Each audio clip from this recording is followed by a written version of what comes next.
ওই কারাগারের খাবার যদি আমি আপনাদেরকে এখন সামনে এনে দেখাতে পারতাম, তাহলে আমি বুঝাতে পারতাম যে এটা আসলে কেমন টাইপের কষ্টের রোজা হয়ে থাকে। কারণ কারাগারে কখনো আল্লাহ না আনেক আপনাদেরকে, কেউ আপনজন গিয়ে থাকলে জিজ্ঞাসা করে শুনে নিতে পারেন। এই যে পেজু আছে না, পেজু চিনেন তো আপনারা, এটা যদি ফুল শক্তি দিয়ে ছুঁড়ে মারি আপনাদের অনেকের মাথা ফেটে যাওয়ার আশঙ্কা আছে। তাহলে দাঁত দিয়ে, আর দাঁতই তো ভেঙে যাওয়ার আশঙ্কা আছে এরকম পেজুতে একটা কামড় দিলে। আমার তো এখনো মনে পড়ে এই যে রিমান্ডের যে দিনগুলো কাটিয়েছিলাম, আমার তো ঈদও গিয়েছে রিমান্ডে আর রমজানের শেষ দশক, মানে এখন যেই টাইমে বয়ান করছি এই টাইমগুলোই গত রমজানের আগের রমজান আমি রিমান্ডে। তো এখন সারাদিন রোজা রেখে এমনি তো কষ্টে, তো ইফতারের সময় মানুষ চায় একটু ভালো কিছু খেতে যতটুকু পারে। তো এখন ভালো কিছুর তো সুযোগই নাই, শরবত টরবত তো প্রশ্নই আসে না। একটা এই রকম সাইজের একটা পলিথিন এসে ছুড়ে দিত সামনে, যে পলিথিনের মধ্যে কিছু বুট আছে, মুড়ি আছে, একটা জিলাপি আছে আর একটা পেজু আছে, আর পানি ওই বাথরুম থেকে নিয়ে খেতে হবে, যেটা দিয়ে বাথরুমে কাজ সারেন ওটা থেকেই ট্যাপ দিয়ে ভরে ভরে আপনি পানি খাবেন। তো এখন দেখা যেত যে সারাদিন যেহেতু না খাওয়া, তো এখন যা পাবো তাই খাওয়া লাগবে, কিছু করার নাই। এই যে খেতাম, খেতে দেরি, মনে হতো পেটের মধ্যে আগুন জ্বলতে দেরি না, মানে কোন তেল দিয়ে যা বানায় আল্লাহ ভালো জানে। মানে খেতে দেরি গ্যাস্ট্রিকের এমন ব্যথা উঠে যায়, তারাবি পড়বেন কি আর নামাজে মনোযোগ রাখবেন কি, এটাই তো অস্থিরতা লাগতে থাকে। আবার সেই সাহারির চেহারাটাও দেখাতে পারলে এটা স্মরণীয় থাকতো। মানে এটা দেখে আপনার না খাওয়ার রুচি আসবে, না খাবেন কি দিয়ে খাবেন, ডাল থাকলে অথবা ঝোল থাকলে তা দিয়েও তো খাওয়া যায়। এমন এক খাবার, আমি দোয়া করি আমার কোনো দুশ্মনকে আল্লাহ সে খাবার না খাওয়া। আর বাংলাদেশের শ্রেষ্ঠ শ্রেষ্ঠ আলেমরা, যাদেরকে একটাবার দেখতে পারলেও লোকে নিজেকে সার্থক মনে করে, একবার মুসাফাহা করার জন্য 1 ঘন্টা দাঁড়িয়ে থাকলেও যদি কোনো রকম হাতের পরশ পায়, নিজের জীবনকে কামিয়াব মনে করে। বছরের পর বছর সে মানুষগুলোকে এগুলো খেয়ে খেয়ে দিন কাটাতে হচ্ছে, তারপরও না রোজা ছুটছে না তারাবি ছুটছে। আর কিসের তারাবি ছোটা? আরে স্বাভাবিক সময়ে তো আমরা দেখেছি হজরতদেরকে, আরে মাসের মধ্যে 3 খতম 4 খতম 5 খতম বা কেউ এর চাইতেও বেশি নামাজে দাঁড়িয়ে দাঁড়িয়ে দিচ্ছে, বাকি টাইম বাদ। নামাজে দাঁড়িয়ে নফল নামাজের মধ্যে রাতের নামাজ দিনের নামাজ মিলিয়ে আরে খতমের পর খতম, খতমের পর খতম, খতমের পর খতম, শুধু নামাজই হয়ে যাচ্ছে। তো রমাদান সুবহানাল্লাহ, তাদের ইবাদত না জানি আরো কত বেশি হচ্ছে। তো তাদের এই রোজা আর আমাদের এই রোজাতে এক হবে না। মিজানে যখন তাদের রোজাকে মাপা হবে আর আমাদের রোজাকে মাপা হবে, নিশ্চয়ই দুটোর ওয়েটও সমান হবে না।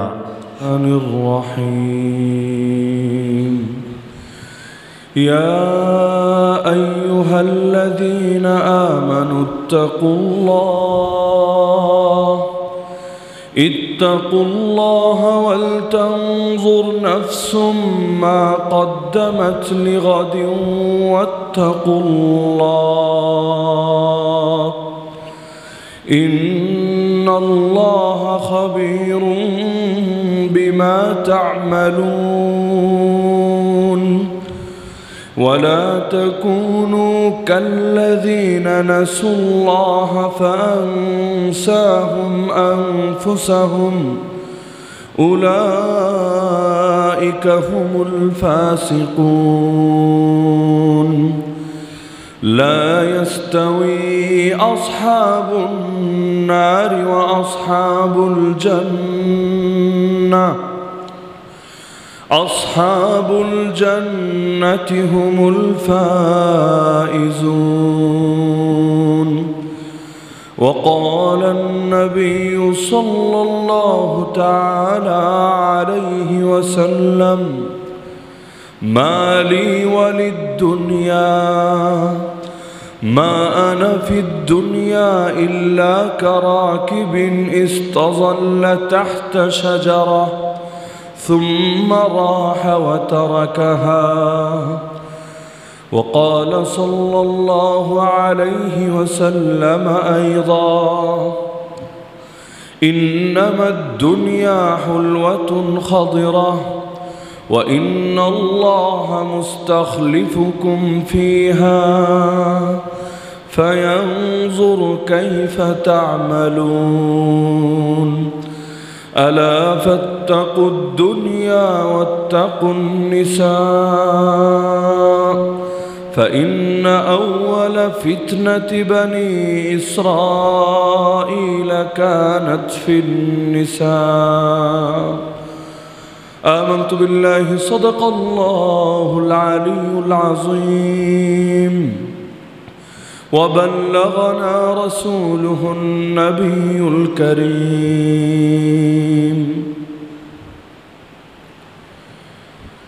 রমাদানুল মুবারক প্রায় বিদায় হওয়ার পথে। রমাদানুল মুবারকের সর্বশেষ জুমা আমাদের সামনে প্রায় উপনীত। রাতটা অতিবাহিত হলেই সর্বশেষ জুমা আসবে আমাদের সামনে। এখন প্রতিটা মুহূর্তে আমাদের জন্য অত্যন্ত মূল্যবান। লাইলাতুল কদরের একাধিক সম্ভাবনাময় রাত ইতিমধ্যে বিগত হয়ে গিয়েছে। আজও লাইলাতুল কদরের সম্ভাবনাময় এক রাত চলছে। তো একে তো জুম্মার রাত, তার মধ্যে আবার লাইলাতুল কদরের সম্ভাবনাময় রাত। তো সুতরাং এই রাতের প্রতিটা মুহূর্ত আমাদের জন্য অত্যন্ত মূল্যবানই বটে। কিছু কিছু আমল তো আমরা স্বাভাবিক রুটিনের অংশ হিসাবেই করে থাকি, যেমন তারাবিহের নামাজ আদায় করেছি। আল্লাহ তাআলা তৌফিক দিলে সাহরিও আদায় করব, সাহরিও খাবো ইনশাআল্লাহ। মাঝখানেও প্রতিটা ব্যক্তি এখানে যারা আছি প্রত্যেকের যতটুকু সম্ভব ইলমের পেছনে, ইবাদতের পেছনে, জিকিরের পেছনে, যার পক্ষে যতটুকু সম্ভব ইবাদত বন্দেগীর পেছনে কাটানোর চেষ্টা করা, যাতে করে এই শেষ মুহূর্তে এসেও এমন যাতে না হয় যে পুরো রমাদানেও আল্লাহর পক্ষ থেকে মাগফিরাত লাভ করতে পারলাম না, একটাবার এমন তওবাই করার সুযোগ হলো না যেরকম তওবা করলে আল্লাহ তাআলা যে তওবাকে আর ফিরান না। ওয়াতুবু ইলাল্লাহি জামিআন আইয়ুহাল মুমিনুন লাআল্লাকুম তুফলিহুন। আল্লাহ সবাইকে আদেশ দিয়েছিলেন, শুধু পাপীদেরকে না, হে মুমিনরা তোমরা সকলেই তওবা করো আল্লাহর কাছে, যাতে করে কামিয়াব হতে পারো নিজেদের জীবনে, দুনিয়াতেও আখিরাতেও। তো আল্লাহর কাছে সবাইকেই তওবা করা লাগে। হ্যাঁ, এক একজনের তওবা এক এক ক্যাটাগরির হয়, এক এক রকম হয়। যে ব্যক্তি কুফুরে ডুবে আছে, শিরিকে ডুবে আছে, তার তওবা তো হবে কুফুর থেকে, শিরিক থেকে। তওবা মানেই হলো প্রত্যাবর্তন করা, তওবা মানেই হলো কামব্যাক করা। আল্লাহর থেকে এসে আল্লাহর সঙ্গে দূরত্ব কায়েম হয়ে গিয়েছিল, এখন আবার তওবা করে যার থেকে এসেছে আবার তার সঙ্গে সম্পর্ককে পুনঃস্থাপন করবে, মজবুত করবে। আমরা তো এটা জানি, এসেছি আল্লাহর থেকে, ফিরেও যাব আল্লাহর কাছে। দুনিয়া তো সাময়িক একটা জায়গা মাত্র, এটা আমাদের কোনো স্থায়ী আবাসস্থল না। এমনকি স্থায়ী ঠিকানা বলে যেটাকে পরিচয় দেই সেটাও তো স্থায়ী না। যদি এমন হতো যে স্থায়ী ঠিকানা হিসাবে আমি যদি বিয়ানীবাজারের নাম লিখি, আমি যদি এলাকার নাম লিখি, তাহলে মনে হয় এখানে বেশি না হলে 2-4 হাজার বছর তো স্থায়ী আমি হবই। এমন হলেও স্থায়ী শব্দের একটা মান থাকতো, একটা শান থাকতো। মজার বিষয় হলো বর্তমান ঠিকানা যেমন অস্থায়ী ঠিকানা, মানে এর কোনো স্থায়িত্ব নাই, একইভাবে স্থায়ী ঠিকানাটাও তো অস্থায়ী ঠিকানা, এরও তো কোনো স্থায়িত্ব নাই। এমনকি আমার নিজের যেমন স্থায়িত্ব নাই, এই জায়গাটারও তো স্থায়িত্ব নাই। কত জায়গা এমন ছিল এখন সাগরের তলে হারিয়ে গিয়েছে। কত এক সময়ের বড় বড় শহর এমন ছিল, এটা এখন সম্পূর্ণ বন আর জঙ্গলে পরিণত হয়ে আছে। আমাদের এই এলাকার উপরে এখন থেকে 50 বছর পর কি আসবে এক আল্লাহ ছাড়া কে জানে। কত কুল গড়ে আর কত কুল বরবাদ হতেই থাকে। তো স্থায়ী বলতে কিছু আছে নাকি দুনিয়ার বুকে? আর দুনিয়া দারু মান লা দারা লাহু ওয়া মালু মান লা মালা লাহু ওয়া লাহা ইয়াজমাউ মান লা আকলা লাহু। দুনিয়া তার বাড়ি যার আসল বাড়ি নাই, দুনিয়া তার মাল যার আসল মাল নাই। শুধু দুনিয়ার জন্য জমা করে তারা যাদের আকল বুদ্ধি বলতে কিচ্ছু নেই। এজন্য আল্লাহ রাসূল সাল্লাল্লাহু আলাইহি ওয়াসাল্লাম বলেন, মালি ওয়ালিদ দুনিয়া, আরে দুনিয়ার সঙ্গে আমার সম্পর্ক আর কি? মা আনা ফিদ দুনিয়া ইল্লা কারাকিবিন ইস্তাযাল্লা তাহতা শাজারাতিন সুম্মা রাহা ওয়া তারাকাহা। দুনিয়ার সঙ্গে আমার উদাহরণ হলো ওই আরোহী ব্যক্তির মতো। আরোহী বুঝেন তো? আমরা যেমন এখন বাইকে আরোহণ করি, গাড়িতে আরোহণ করি, ওই জামানায় মানুষ ঘোড়ায় আরোহণ করত, উটের পিঠে আরোহণ করত। আল্লাহ রাসূল বলেন আমার উদাহরণ হলো ওই আরোহী ব্যক্তির মতো যে যাচ্ছিল, যাওয়ার পথে ক্লান্ত হয়ে কোনো একটা গাছের ছায়ায় বিশ্রাম নিয়েছে কিছুক্ষণ। তো এখন এরকম যদি চলতি পথে আপনিও ক্লান্ত হয়ে, যেমন যারা মোটরসাইকেল রাইড করেন, একসঙ্গে কয় কিলো যেতে পারবেন? হয়তো 30 কিলো, 40 কিলো বা 100 কিলোই গেলেন, এরপর তো ক্লান্তি লাগবেই। যত ভালো রাইডার হন না কেন, আপনি কি করবেন? আপনি নামবেন, একটা চায়ের দোকানে বসবেন, একটু চা খাবেন অথবা একটা ডাব কিনে খাবেন। এই যে রেস্টের টাইমটা, বেশি খারাপ লাগলে কোনো মসজিদের বারান্দায় ঢুকে ঘুমিয়েও থাকবেন। অনেক সময় দেখা যায় আর কি, মসজিদের বারান্দায় এসেছে তবে নামাজ পড়তে না, কিছুক্ষণ ঘুমানোর জন্য। তো এরকম যদি কেউ বিশ্রামের জন্য কোথাও থামে, কতক্ষণ থাকে সেখানে? তা আল্লাহ রাসূল বলেন দুনিয়ার সঙ্গে আমার উদাহরণ ওই আরোহী ব্যক্তির মতো যে বিশ্রাম করার জন্য জাস্ট একটা গাছের ছায়া এসে অবস্থান করেছে। সুম্মা রাহা ওয়া তারাকাহা, যত সুন্দর গাছ হোক, পরিবেশটা যতই মনোরম হোক না কেন, সেখানে কেউ থাকবে না চিরকাল, বরং এক সময় উঠবে, উঠে চলে যাবে, এই জায়গাকে ছেড়ে যাবে। তো আল্লাহ রসুল বলেন, দুনিয়ার সঙ্গে আমার উদাহরণটাও এমনই। এহা হাম সব মুসাফির হ্যাঁ ওহি আখির ঠিকানা, কই আগে রওয়ানা হ্যাঁ কই পিছে রওয়ানা।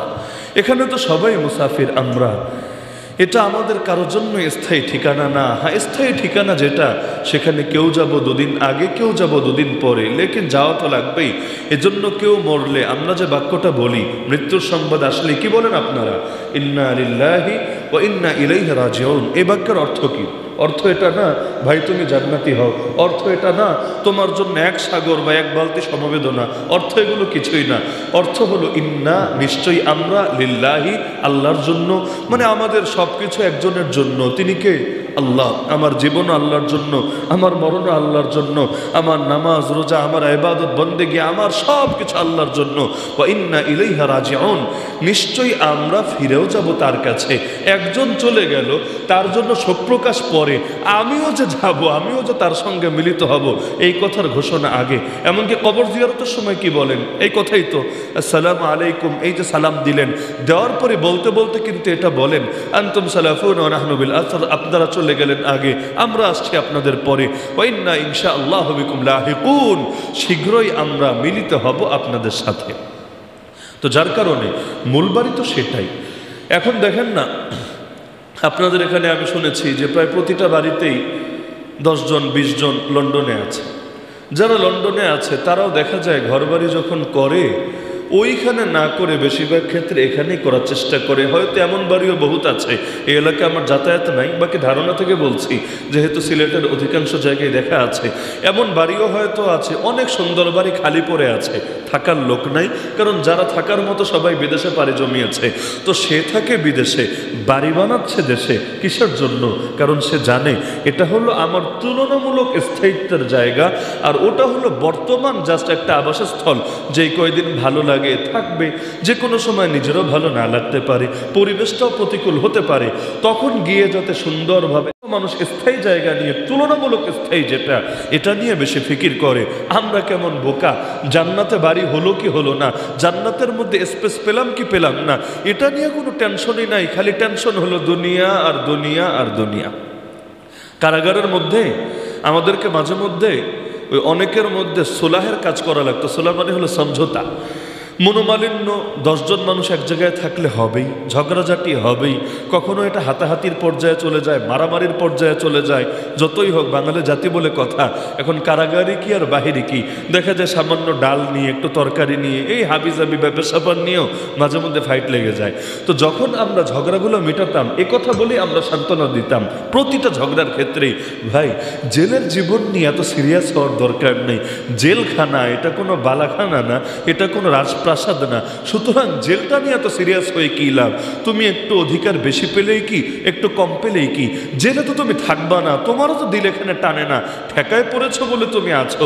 না হলে যদি আজকে খবর আসে তোমার জামিন হয়েছে, কোন পাগল আছে যে জামিনের খবর পাওয়ার পরও তারপর জেলে পড়ে থাকবে? এমনকি সে যদি থাকতেও চায়, তবুও কানে ধরে, হাতে ধরে, পায়ে ধরে বা পিটিয়ে হলেও বের করে ছাড়বে। কারণ জামিন হওয়ার পর কারাগারের কর্তৃপক্ষের অধিকার নাই তাকে সেখানে আটকে রাখবে, বরং তখন 1 মিনিটের জন্য পর্যন্ত অনেক সময় ঝামেলা হয়, এই মুহূর্তে বের হয় না, না আমি একটু বিদায় আনি, একটু গুজগাছ করি, না কোনো সুযোগ নেই, এই মুহূর্তে বের হয় না। স্যার এই যে জেলের ক্যান্টিনে মিষ্টি আছে, একসাথে ছিলাম, সবাই মিষ্টি কিনে দিয়ে আসি, দেখা যায় এগুলো পর্যন্ত মানতে চায় না। ডাকাডাকি শুরু করলে জাস্ট 5 মিনিটস, এর মধ্যে রেডি হয়ে বের হতে হবে, না হলে দেখা যায় হাউ কাউ চিৎকার চেঁচামেচি, আজীব এক পরিবেশ শুরু হয়ে যাবে। এমনকি আমাদেরকে দুষ্টমি করে বলতো, করোনার যখন টিকা দিচ্ছিল দেশে, এখন সারা দেশে টিকা দেওয়া শেষ, সবাই যখন খুশি, এরপর জেলে নিয়ে টিকা ঢুকিয়েছে, অথচ ততদিনে করোনা বাংলাদেশ ছেড়ে গুড বাই দিয়ে দিয়েছে। তো এখন রাগে আর দুঃখে যে করোনার সব ধাক্কা পাড়ি দিলাম, চোখের সামনে করোনা রোগীর সিমটম সব আলামত মৌজুদ, এমন লোকদেরকে আমরা নিজের হাতে সেবা করলাম, কারণ জেলের মধ্যে ট্রিটমেন্ট নাই, ওই সময় কোনো ওষুধ নাই, কোনো ভ্যাকসিন নাই, কোনো কিছু নাই, কোনো পরামর্শ নাই, এমনকি টেস্ট পর্যন্ত করার ব্যবস্থা নাই, কারণ টেস্ট করলে স্বীকার করা লাগবে যে জেলের মধ্যেও করোনা রোগী আছে। টেস্ট নাই মানে রোগও নাই। এখন তারা বলতে পারে গর্বে বুক ফুলিয়ে জেলের মধ্যে একজনও করোনা রোগী নাই। তো রাগে দুঃখে যে যখন দরকার ছিল তখন খবর নাই, আর যখন দরকার শেষ এখন এসেছো ভ্যাকসিন দিতে, যাও ভ্যাকসিনে দেবো না। এখন আমাদেরকে হুমকি দিতে শুরু করলো, সাবধান, ভ্যাকসিন যদি না দাও তোমাদেরকে জামিন হলেও বের হতে দেবো না। এই ভয়ে অনেকে বললো না স্যার দিয়ে দেন, না হলে জামিন হলে বাইরে না গেলে তো বড় দুঃখ। আমরা বললাম জামিন আগে হোক, তারপর যেতে দেন নাকি আটকে রাখেন এটা ওই সময় দেখা যাবে। আলহামদুলিল্লাহ আমি দেই নাই, গর্বের সাথে আমি বলি 3 ডোজ আর 2 ডোজ আর 1 ডোজ কোনো ডোজই দেই নাই, খুব ভালো আছে। এখন পত্রপত্রিকায় লিখছে যারা সব ডোজ দিয়েছে কারো নাকি অনেক চর্মরোগের সমস্যা হচ্ছে, কারো প্রেশারের সমস্যা, এই সমস্যা সেই সমস্যা, দেখলে আমার ভালোই লাগছে। যাক, কারাগার আমাকে অন্তত এই ভ্যাকসিনের ঝামেলা থেকে দূরে রাখতে পেরেছে। তো এখন দেখা যায় জেলখানার মধ্যেও যত রকম হালতি হোক কেউ সিরিয়াস হয় না, বা কেউ যদি একান্ত হয়েও যায় অন্যরা সান্ত্বনা দেয় যে এটা নিয়ে এত সিরিয়াস হয়ে লাভ নাই, এখানে থাকার জন্য আসো নাই, যাওয়ার জন্যই এসেছো। তো আপনি যদি নিজেকে মুমিন বলে দাবি করেন, এই গোটা দুনিয়াটাও তো আপনার জন্য জেলখানা। এটাকে আমরা দাবি করছি না, রাসূল বলে গিয়েছেন আর দুনিয়া সিজনুল মুমিন ওয়া জান্নাতুল কাফির, দুনিয়া হলো মুমিনের কারাগার।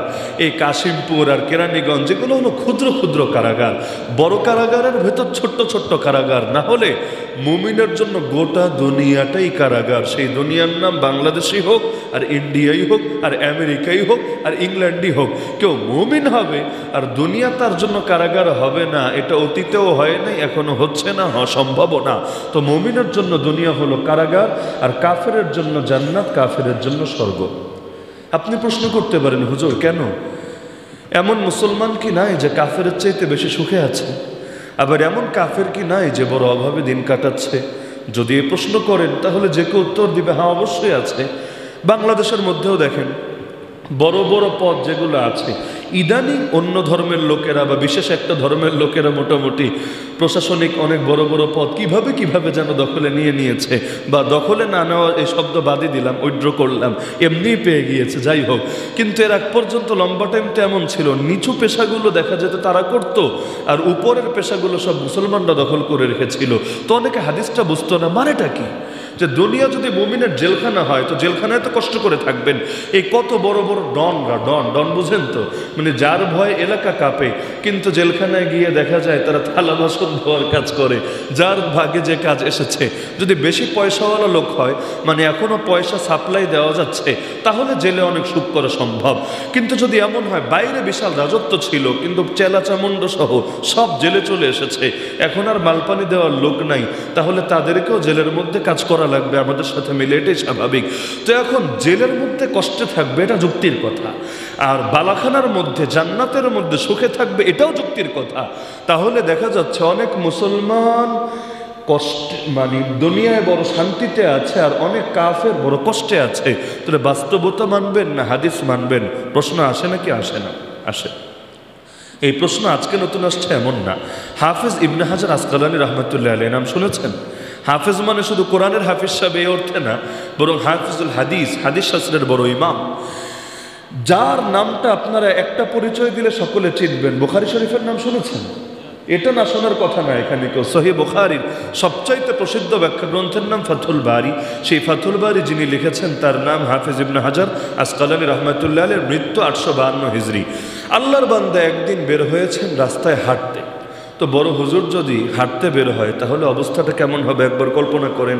পেছনে অনেক মুরিদ, অনেক শাগরেদ, অনেক শিষ্য, জুতাটা পর্যন্ত খুলে নিজের হাতে নিতে পারবে না, জুতা খুলতে দেরি, কেউ না কেউ নেওয়ার জন্য প্রতিযোগিতা শুরু করে দেবে। এটাই তো স্বাভাবিক ব্যাপার, কারণ আমরা বুজুর্গদের খেদমত করতে পারা কেউ, তাদের পায়ের ধুলো গায়ে লাগাতে পারা কেউ তো নিজেদের জন্য সৌভাগ্যের বিষয় মনে করি।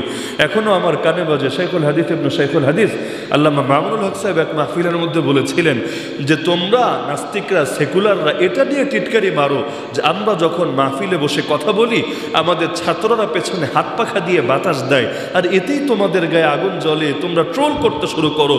কিন্তু পাগল, তোমরা তো জানো না আমাদের ছাত্ররা শুধু আমাদের বাতাস দিয়েই শুধু নিজেদেরকে গর্বিত মনে করে তা না, আরে আমাদের গায়ে একটু ছুঁয়ে দেখো না, আমাদের এই ছাত্ররা ডাক পড়লে, প্রয়োজন পড়লে নিজের কলিজা খুলে দিতেও দ্বিধা করবে না। তো এখন বড় হুজুর যদি রাস্তা দিয়ে হাঁটে, স্বাভাবিক দৃশ্য এটা, তার খেদমত করার জন্য, কেন আপনারাও খেদমত করার জন্য সর্বদা চেষ্টায় থাকবেন না? খেদমত করতে পারলে নিজেকে গর্বের বিষয় মনে করবেন না? অনেকে তো বলেই, আরে ওই হুজুরের একদিন আমি খাবার বেড়ে দিতে পেরেছি, ওই হুজুরের জুতাটা একদিন হাতে নিতে পেরেছি, গর্বের বিষয়। তো তিনি এভাবে হাঁটছেন, হঠাৎ একটা খ্রিস্টান ব্যক্তি দূর থেকে দৌড়ে দৌড়ে আসলো, হুজুর, ও হুজুর, ও হুজুর, আমার একটা প্রশ্ন আছে। আচ্ছা, তো এখন একটা খ্রিস্টান লোক যদি প্রশ্ন করতে আসে, সবার কৌতূহল কিন্তু একটু বেড়ে যাবে যে মুসলমান প্রশ্ন করবে, এটা স্বাভাবিক, নামাজ নিয়ে, রোজা নিয়ে, পবিত্রতা নিয়ে, বহুত বিষয় নিয়ে হতে পারে। কিন্তু একটা খ্রিস্টান লোক প্রশ্ন করার দুই মাকসাদ হতে পারে, এক হলো জানার জন্য আর আরেক হলো আটকানোর জন্য। হুজুরদেরকে সবসময় এক নিয়েতে প্রশ্ন করে না। এখন তো মাহফিল দারুল ইফতা হয়ে গেছে না, জানেন তো আপনার, ওয়াজ মাহফিলও এখন দারুল ইফতা হয়ে গিয়েছে। মাদ্রাসার ফতোয়া বিভাগে বছরে যদি প্রশ্ন যায় 100টা, তাহলে মাহফিলে হুজুরের সামনে টেবিলের মধ্যে প্রশ্ন এসে জমা হয় 500টা। কারণ মানুষ হলো শর্টকাট প্রিয়, মুফতি সাহেবের কাছে যাবে, গিয়ে একটু সিরিয়াল দিয়ে দেখা করে তারপর সমাধান আনবে না, এত ধৈর্য নাই। সব কিছু রেডিমেড পাওয়ার জন্য এখানে বসে থাকে যে ব্যাস এক হুজুর, এক মেশিন থেকেই সব সমাধান বের করব। এখন হুজুর যদি বড় মুফাসসির হয়, মানে তাফসীর শাস্ত্রে ওনার ভালো জ্ঞান, কোরআনের উপর ওনার ভালো জ্ঞান, তবু ওনাকে জিজ্ঞাসা করবে ফতোয়া, ওনাকে জিজ্ঞাসা করবে হাদিস শাস্ত্রের সূক্ষ্ম বিষয়, ওনাকে জিজ্ঞেস করবে আকীদার পেচিদার মাসালা ইত্যাদি ইত্যাদি। মানে একের ভেতর সব, ওই যে বাংলা বই পাওয়া যায় না, একের ভেতর 2, একের ভেতর 4, একের ভেতর 10, এরকম একের ভেতর সব। কি কষ্ট পাচ্ছেন নাকি আপনারা? এগুলো আমাদের নিদারুণ বাস্তবতা হয়ে গিয়েছে। এজন্য এই মাদ্রাসাগুলো, বড় বড় মাদ্রাসায় গিয়ে খোঁজ নেন, দেখবেন ফতোয়া বিভাগে সারা বছর বসে, বেশি ফতোয়া যায় না, কিন্তু মাহফিলের মধ্যে প্রশ্নোত্তরের আয়োজন করে দেখেন, বাস প্রশ্ন আর প্রশ্ন আর প্রশ্ন, হাবি জাবি, কত রকম অদ্ভুত আর কিম্ভূত কিমাকার টাইপের প্রশ্ন, প্রশ্নেরই শেষ না। এর মধ্যে সব প্রশ্ন যে জানার জন্য হয় তা না, খুব অল্প কিছু প্রশ্নই হয় জানার জন্য, বেশিরভাগ হয় এলাকায় কোনো ফিতনা বাঁধানোর জন্য। বলবেন কিভাবে?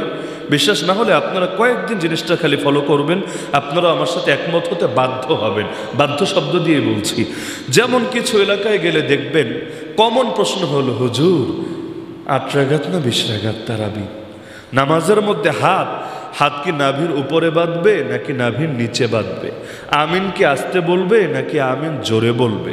রফিয়াদাইন কয়বার করবে? তাকবীরা তাহরিমার সময় করবে নাকি রুকু থেকে ওঠার পর রাকাত থেকে আরেক রাকাতে গিয়ে এই সময়গুলো তো বারবার করবে? এই প্রশ্নগুলো কমন। আবার কিছু এলাকা আছে সেখানে, হুজুর আল্লাহ রসুল কি নূরের তৈরি নাকি মাটির তৈরি? মিলাদ কিয়াম করা কি মুস্তাহাব নাকি বেদাত? এরকম প্রশ্ন। আবার কিছু এলাকায় যান, সেখানে আবার ভিন্ন টাইপের প্রশ্ন। দেখবেন এই এলাকায় যত হুজুরি আসুক, এই টাইপের একটা না একটা প্রশ্ন থাকবেই থাকবে। তো যদি জানার জন্যই প্রশ্ন হয়, এক প্রশ্ন কয়বার করা লাগে রে ভাই? এতবার করা লাগে না। মূলত জানার জন্য না, দুইটা ফায়দা হবে। এক নম্বরে হুজুর কোন গ্রুপের এটাও চেনা যাবে, কারণ হুজুর যদি এখানে জবাব দেয় অন্য টাইপের, বুঝবো হো ভেবেছিলাম তা আমাদেরই লোক, এখন তো বুঝলাম না মালটা আমাদের না, এটা অন্য ঘরানার লোক। এই এক বড় মুশকিল ব্যাপার। তো কখনো প্রশ্নটাই হয়ে জন্য, এমনকি অনেকের কাছে এসে বইয়ের সাজেশন চায়, হুজুর আমি নতুন দিনে ফিরেছি, নতুন প্র্যাকটিসিং মুসলিম হয়েছি, আমাকে কিছু বই সাজেস্ট করেন। এখন বাস্তবে যতটা না মাকসাদ বইয়ের নাম জানা, তার চাইতে বেশি হুজুর কোন ক্যাটাগরির বইগুলো বলে এটা দেখি তো। হুজুর কি এই সার্কেলের বইয়ের নাম বলে নাকি ওই সার্কেলের বইয়ের নাম বলে? এই ইমামের নাম বলে নাকি ওই ইমামের নাম বলে? এটা দিয়ে মাপবে হুজুরটা কি আমার দলের না অন্য দলের। যদি আমার দল হয় তাহলে হুজুরের মাথার উপর উঠিয়ে রাখবে, যদি অন্য দলের হয় পায়ের তলায় পিষে ফেলবে। এখন দল দেখে আগে, আদর্শ দেখে পরে। যদি শোনে উনি অমুক দলের, ব্যাস কেন উনি অমুক দলের, এখন উনি ভালো কথা বললেও গায়ে জ্বলবে। আর যদি শোনে নিজের দলের, যত আজে বাজে বিচ্ছিরি কথাবার্তা বলবে, এগুলোকে পর্যন্ত হিলা তাউইল করে দালালি করে বৈধতা দেওয়ার চেষ্টা চালাবে। কি বাস্তব নাকি অবাস্তব? কুল্লু হিজবিন বিমা লাদাইহিম ফারিহুন। প্রত্যেক দল নিজের কাছে যতটুকু আছে তা নিয়ে খুশি। তো এখন খ্রিস্টান লোক এসেছে প্রশ্ন করতে। এখন সবার কৌতূহল জেগেছে, প্রশ্ন কিসের জন্য করবে? জানার জন্য নাকি কোনো একটা দাঙ্গা বাঁধানোর জন্য? সবাই কান পেতে আছে। সে সেই প্রশ্নটাই করলো যে হুজুর, আমি অনেক হুজুরের মুখে শুনেছি, কিন্তু ইতিপূর্বে অনেককে প্রশ্নটা করেছি, একজনও আমাকে তাসাফি বক্স জবাব মানে সন্তোষজনক জবাব দিতে পারে নাই। আপনি যদি আমাকে সন্তোষজনক জবাব দেন, আমি শুনেছি আপনি অনেক বড় হুজুর, আমি কৃতজ্ঞ থাকবো আপনার উপর। তো যেই খ্রিস্টান লোকটা প্রশ্ন করতে এসেছে, বড় অভাবী, কষ্ট করে খায়, রোদে পুড়তে পুড়তে শরীরের চামড়াগুলো কালো হয়ে গিয়েছে, বয়স হওয়ার কারণে চামড়া কুচকে গিয়েছে। আবার অনেকের দেখবেন বয়স হলে একটু ফোল্ড হয়ে যায়, মানে কোমরটা ধীরে ধীরে ভাঁজ হয়, নুজো হয়ে যায়, এরকম এক অবস্থায় গিয়ে উপনীত হয়েছে। এখন সে বলছে, হুজুর, আপনাদের নবীজি নাকি বলেছেন দুনিয়া মুমিনের জেলখানা, কাফেরের স্বর্গ, কাফেরের জান্নাত। এখন প্রশ্ন আর কি করব, আপনি আপনাকে দেখেন আর আমাকে দেখেন, মানে বুঝলেন তো, যে আপনি আছেন কত সুখে, খাদেম খুদ্দামের অভাব নাই, আপনার জুতাটা পর্যন্ত নিজের নেওয়া লাগে না, আরে খাবারের লাইনও কষ্ট নেই, আপনার একবেলা মেহমানদারি করতে পারলে লোকে নিজেকে সৌভাগ্যবান মনে করে। আর আমি কোমর গেছে বাঁকা হয়ে, আরে চামড়া গেছে ভাঁজ হয়ে, আরে শরীরের চামড়াগুলো রোদে পুড়ে কালো হয়ে গিয়েছে, তাও কত কষ্টে আমি দিন কাটাই। তাহলে এখন কি বাস্তবতা মানবো না হাদিস মানবো? আমি শুনেছি বা আমি জানি নবীরা মিথ্যা বলে না। এখন যদি এটা নবী বলে থাকেন, আমি তো বাস্তবতার সাথে মিল পাচ্ছি না। আর যদি বাস্তবতা মানি, তাহলে তো নবীর হাদিসটা মানতে পারছি না। এখন আপনি আল্লাহর হস্তে আমাকে একটা তাসাফি বক্স জবাব দিয়ে দেন, যাতে করে আমি আপনার উপর কৃতজ্ঞ থাকতে পারি। প্রশ্নটা কিন্তু আসলেই চিন্তার বিষয়, অযৌক্তিক কোনো প্রশ্ন না, প্রশ্নে লজিক আছে, যুক্তি আছে। এখন হাফিজ ইবনে হাজার আসকালানী রহমতুল্লাহ আলাইহি, আল্লাহ তাআলা তার কবরকে নূরে নূরান্বিত করে দিন। বুজুর্গদের জবান থেকে রব্বুল আলামিন মাঝে মধ্যে এমন এমন বাক্য বের করেন, এক একটা বাক্য দিয়ে অনেকের হেদায়েতের দরজা খুলে যায়, কখন এক একটা বাক্য অন্তরের মধ্যে বিশাল সান্ত্বনার পরশ বলিয়ে দিয়ে যায়। কারাগারের মধ্যে সবাই তো কষ্টে, কে আরামে, সবাই তো কষ্টে, কিন্তু এই যে মুরব্বী আলেমরা যারা ছিলেন, যতবারই দেখা হতো, দেখা যেত কথার শুরুতে বা শেষে বা মাঝে একটা না একটা সান্ত্বনা দিতেন। এখন আমরাও তো জানি, কারণ জেলের সবর তো এটা অটো সবর, মানে আপনি যদি সবর করতে চান তাও সবর, যদি সবর করতে না চান তাও সবর। এখানে ইখতিয়ারের কিছু নাই, পুরাটা ইজতেরারি, ইচ্ছায় বা অনিচ্ছায় সবর করতে আপনি বাধ্য।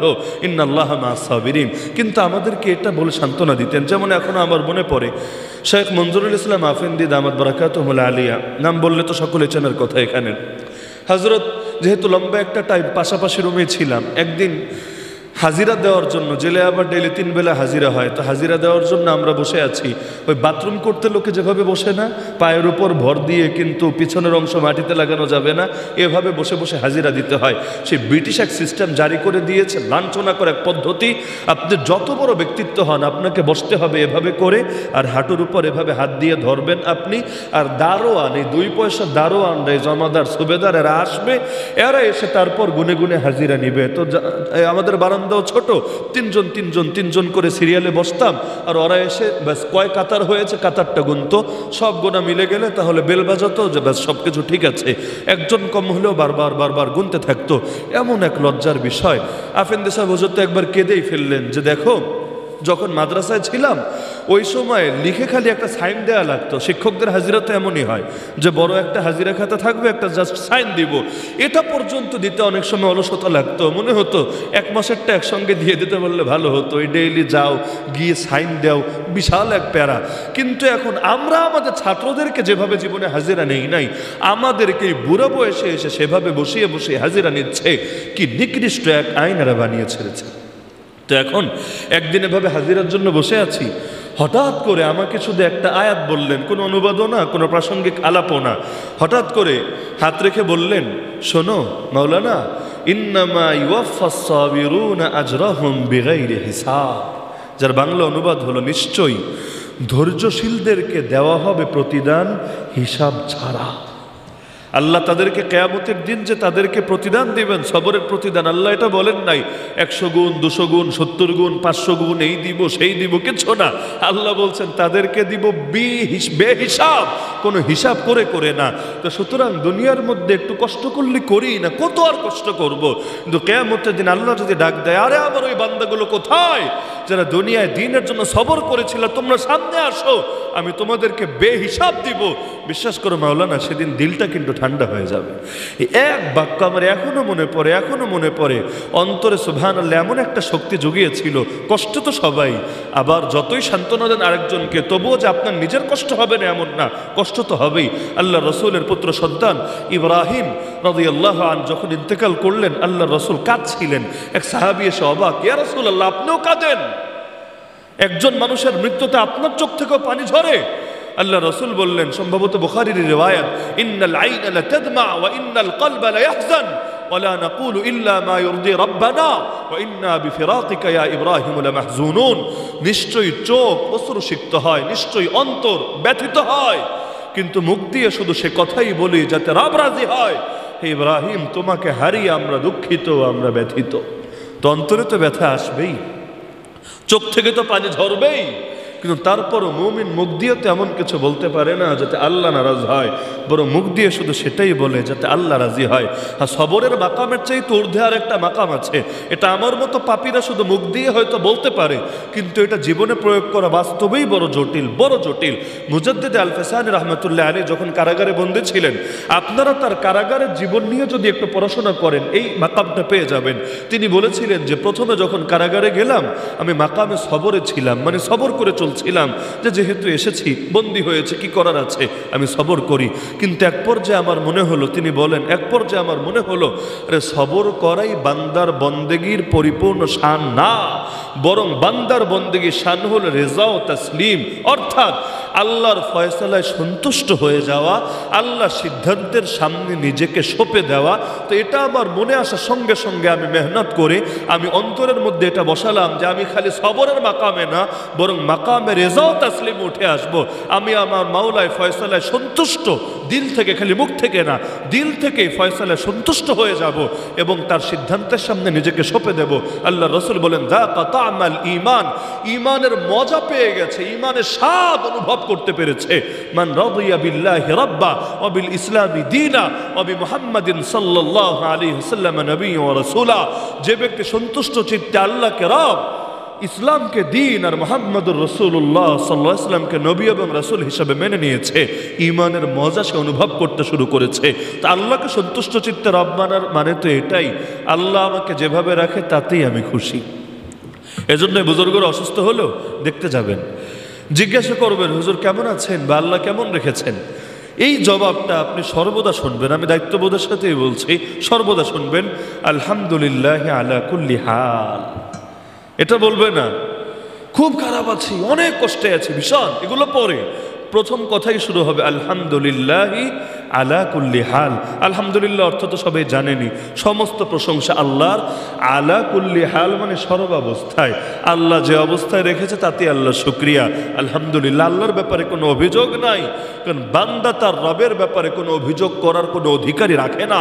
লা ইউসআলু আম্মা ইয়াফআলু ওয়া হুম ইউসআলুন, আল্লাহ যা করেন সে ব্যাপারে আল্লাহকে কোনো প্রশ্ন করা যায় না, প্রশ্ন তো বান্দাকে করা হবে। আল্লাহ শানি এটা, ফাআলুল লিমা ইউরিদ, তিনি যা চান তা করবেন। এমনকি আমার চাওয়ারও কোনো দাম নাই যদি আল্লাহ না চান। ওয়ামা তাশাউনা ইল্লা আইয়াশা আল্লাহ, তোমরা যা কিছুই চাও না কেন সেটা কার্যকর হবে না যদি না আল্লাহ চান। এজন্য আমরা গুনাহ থেকে বাঁচার জন্য তার সাহায্য চাই, নেক আমল করতে গেলেও তার সাহায্য চাই। লা হাওলা ওয়ালা কুওয়াতা ইল্লা বিল্লাহ, এই বাক্যকে বলা হয়েছে কানজুম মিন কুনুজিল জান্নাহ, জান্নাতের রত্ন ভাণ্ডারের মধ্য থেকে একটা রত্ন ভাণ্ডার। কেন, কি আছে এই বাক্যে?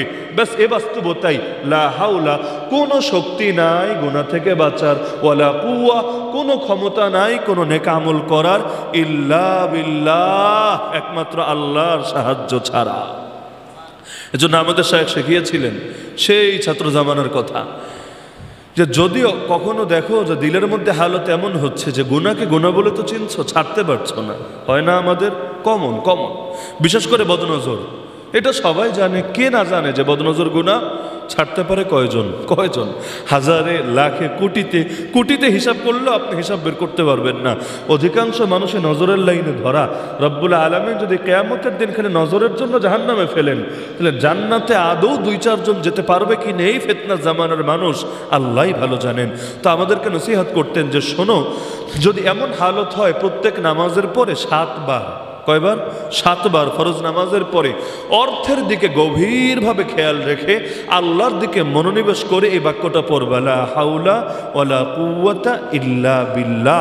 অর্থের দিকে খেয়াল রেখে, অর্থ তো আমি বললাম, কোনো গুনাহ ছাড়ার কোনো ক্ষমতা নাই, কোনো নেক আমল করার কোনো শক্তি নাই, কার তৌফিক ছাড়া? যে এটা আল্লাহ তাআলার দিকে নিজেকে ধাবিত করে মনোনিবেশ করে 7 বার পড়বা ইনশাআল্লাহ সুম্মা ইনশাআল্লাহ। তাহলে আল্লাহ তাআলা তোমাকে গুনাহ থেকে হেফাজতে রাখবেন, গুনাহ থেকে বাঁচা তোমার জন্য সহজ হবে। জিন্দেগিতে বহুতবার, কত ডজনবার হিসাবে নাই, বহুতবার পরীক্ষা করে দেখেছি, কারণ দিলের হালত তো সবসময় এক থাকে না, থাকবেও না। সুম্মিয়াল কলবু বিল কলব লিআন্নাহু ইয়াতাকাল্লাব, অন্তর পরিবর্তন হতেই থাকবে আমাদের। অন্তরকে আরবিতে কলব এজন্যই বলে, কলব মানেই পরিবর্তন। তো অন্তরকে কলব কেন বলে?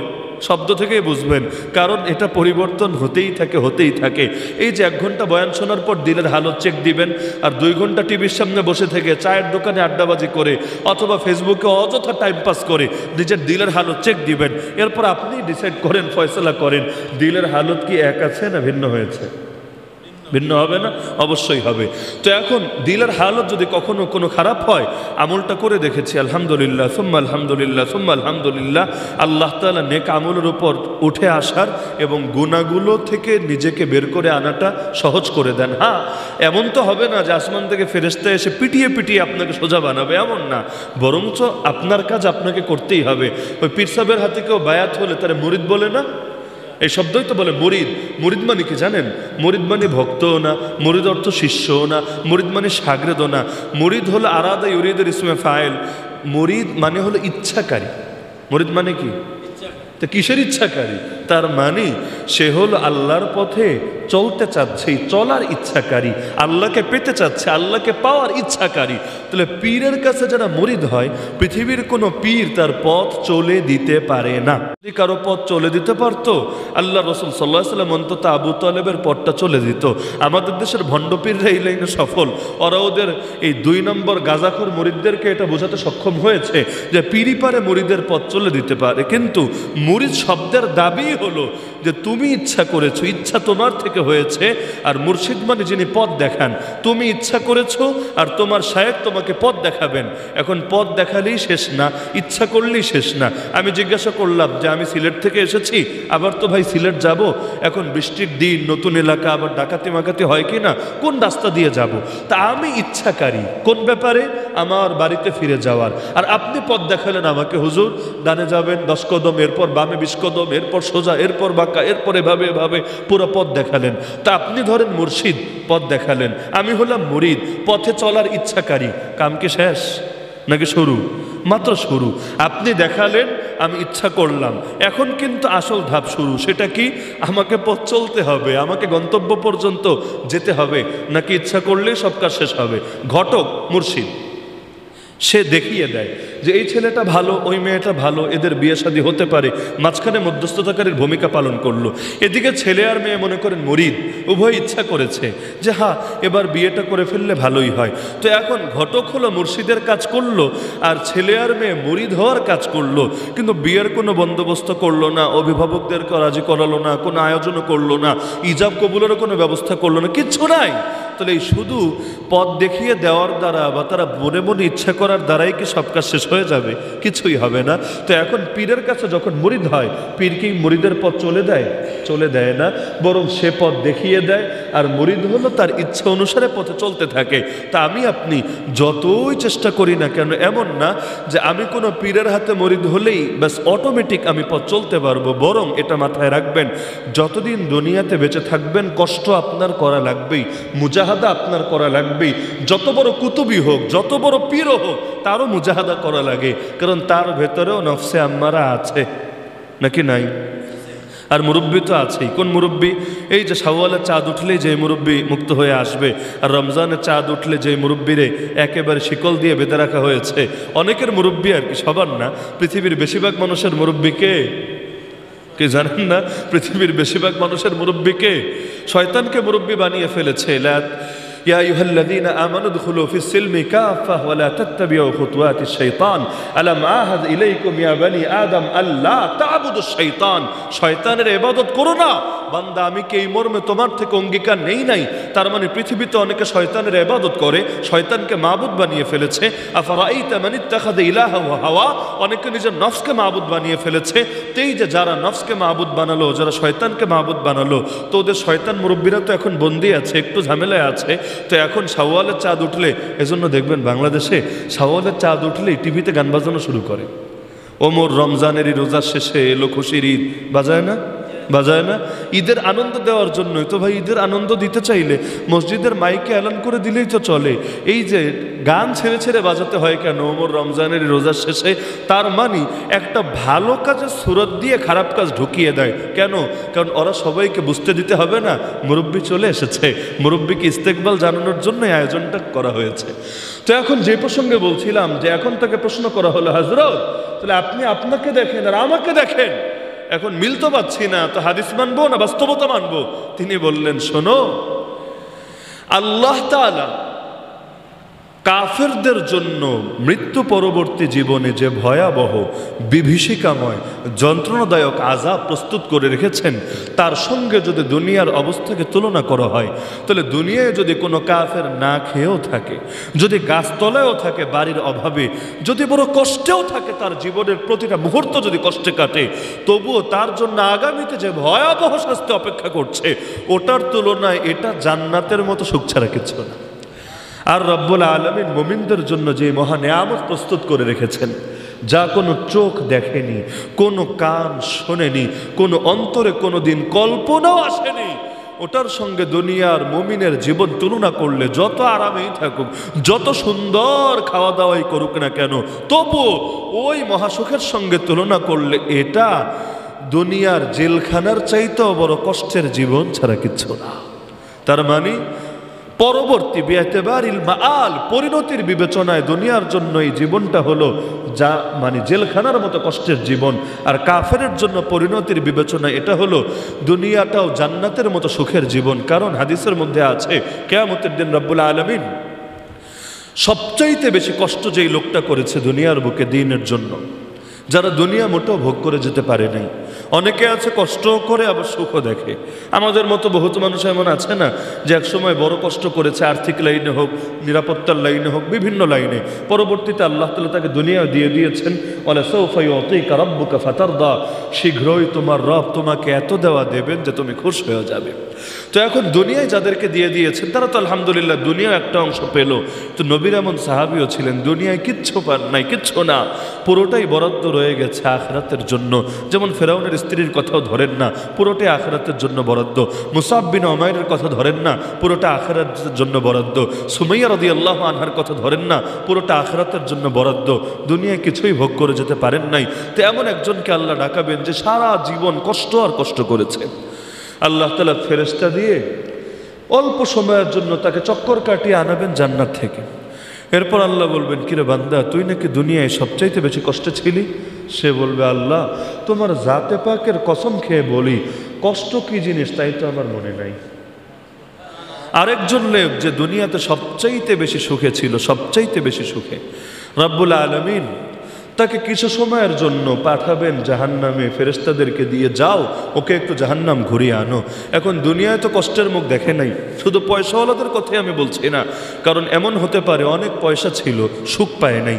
অনেকে আছে অনেক পয়সাওয়ালা কিন্তু এমন রোগে আক্রান্ত যে সুখটা সে ভোগী করতে পারেনি। আম্বানি টাম্বানি এইরকম কত কিছু থাকে না, যে পয়সার লাইনে আপনি তার সাথে টক্কর দিতে পারবেন না, কিন্তু আল্লাহ তাআলা তাকে এমন কোনো রোগের লাইনে বিভিন্ন দৈহিকভাবে পরীক্ষায় ফেলে রেখেছে, আপনার শুকরিয়া আদায় হচ্ছে যে আল্লাহ আমি ভাঙ্গা ঘরেই ভালো আছি আলহামদুলিল্লাহ। তো এইরকম লোক না, যারা সবচাইতে সুখে থেকেছে, এমন কাউকে আল্লাহ ঘুরিয়ে আনাবেন জাহান্নাম থেকে। কিরে বান্দা, তুই নাকি দুনিয়া সবচাইতে বেশি সুখে ছিলি? বলবে, আল্লাহ তোমার জাতে পাকের কসম খেয়ে বলি, সুখ কি জিনিস তাই তো আমার মনে নাই। তাহলে কোন সেই শান্তি যা এক মুহূর্ত অনুভব করলে দুনিয়ার সব কষ্ট লোকে ভুলে যায়, আর কোন সেই আযাব আর গজব যেটা এক মুহূর্তই যদি আমার উপর আপতিত হয় দুনিয়ার সব কিছু নাই হয়ে যায়। আমি তো চিন্তা করি কিয়ামতের দিন যখনই আমরাই দেখব সুবহানাল্লাহ মা আযমা শানা, এই যে আলেম ওলামা যারা দুনিয়া হকের জন্য যারা কারাবরণ করেছেন, হকের জন্য আঘাতপ্রাপ্ত হয়েছেন, হকের জন্য কোরবানি দিতে হয়েছে, রব্বুল আলামিন তাদেরকে যখন এই সবরের বিনিময়ে পুষিয়ে দিবেন হাসরের ময়দানে আর জান্নাতে, সেদিন আমাদেরও না জানি দিলের হালত কেমন হবে। কারণ ধরেন বাইরে আমরা যারা আছি রোজা রাখছি না, রাখছি, কিন্তু আপনি বলেন একজন মানুষ যদি গাজার মতো পরিস্থিতিতে থেকে রোজা রাখে আর আরেকজন মানুষ বাংলাদেশের স্বাভাবিক পরিস্থিতিতে রোজা রাখে, আপনি বলেন উভয়ের রোজা কি এক হবে না পার্থক্য থাকবে? আবার এই দেশে বসেও একজন এই স্বাভাবিক সুস্থ সবল জীবনে রোজা রাখে আর একজন কারাগারে বসে বসে রোজা রাখে। ওই কারাগারের খাবার যদি আমি আপনাদেরকে এখন সামনে এনে দেখাতে পারতাম তাহলে আমি বুঝাতে পারতাম যে এটা আসলে কেমন টাইপের কষ্টের রোজা হয়ে থাকে। কারণ কারাগারে কখনো আল্লাহ না আনেক আপনাদেরকে, কেউ আপনজন গিয়ে থাকলে জিজ্ঞাসা করে শুনে নিতে পারেন। এই যে পেজু আছে না, পেজু চিনেন তো আপনারা, এটা যদি ফুল শক্তি দিয়ে ছুঁড়ে মারি আপনাদের অনেকের মাথা ফেটে যাওয়ার আশঙ্কা আছে। তাহলে দাঁত দিয়ে, আর দাঁতই তো ভেঙে যাওয়ার আশঙ্কা আছে এরকম পেজুতে একটা কামড় দিলে। আমার তো এখনো মনে পড়ে এই যে রিমান্ডের যে দিনগুলো কাটিয়েছিলাম, আমার তো ঈদও গিয়েছে রিমান্ডে আর রমজানের শেষ দশক, মানে এখন যেই টাইমে বয়ান করছি এই টাইমগুলোই গত রমজানের আগের রমজান আমি রিমান্ডে। তো এখন সারাদিন রোজা রেখে এমনি তো কষ্টে, তো ইফতারের সময় মানুষ চায় একটু ভালো কিছু খেতে যতটুকু পারে, তো এখন ভালো কিছুর তো সুযোগই নাই, শরবত টরবত তো প্রশ্নই আসে না।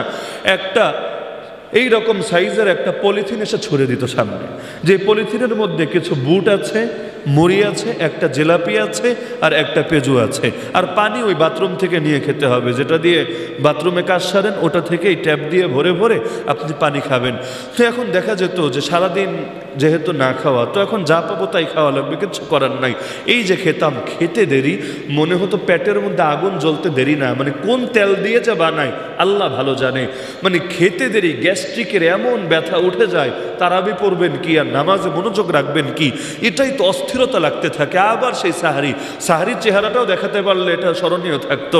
মানে এটা দেখে আপনার না খাওয়া রুচি আসবে, না খাবেন কি দিয়ে খাবেন, ডাল থাকলে অথবা ঝোল থাকলে তা দিয়েও তো খাওয়া যায়, এমন এক খাবার। আমি দোয়া করি আমার কোনো দুশ্মনকে আল্লাহ সে খাবার না খাওয়া।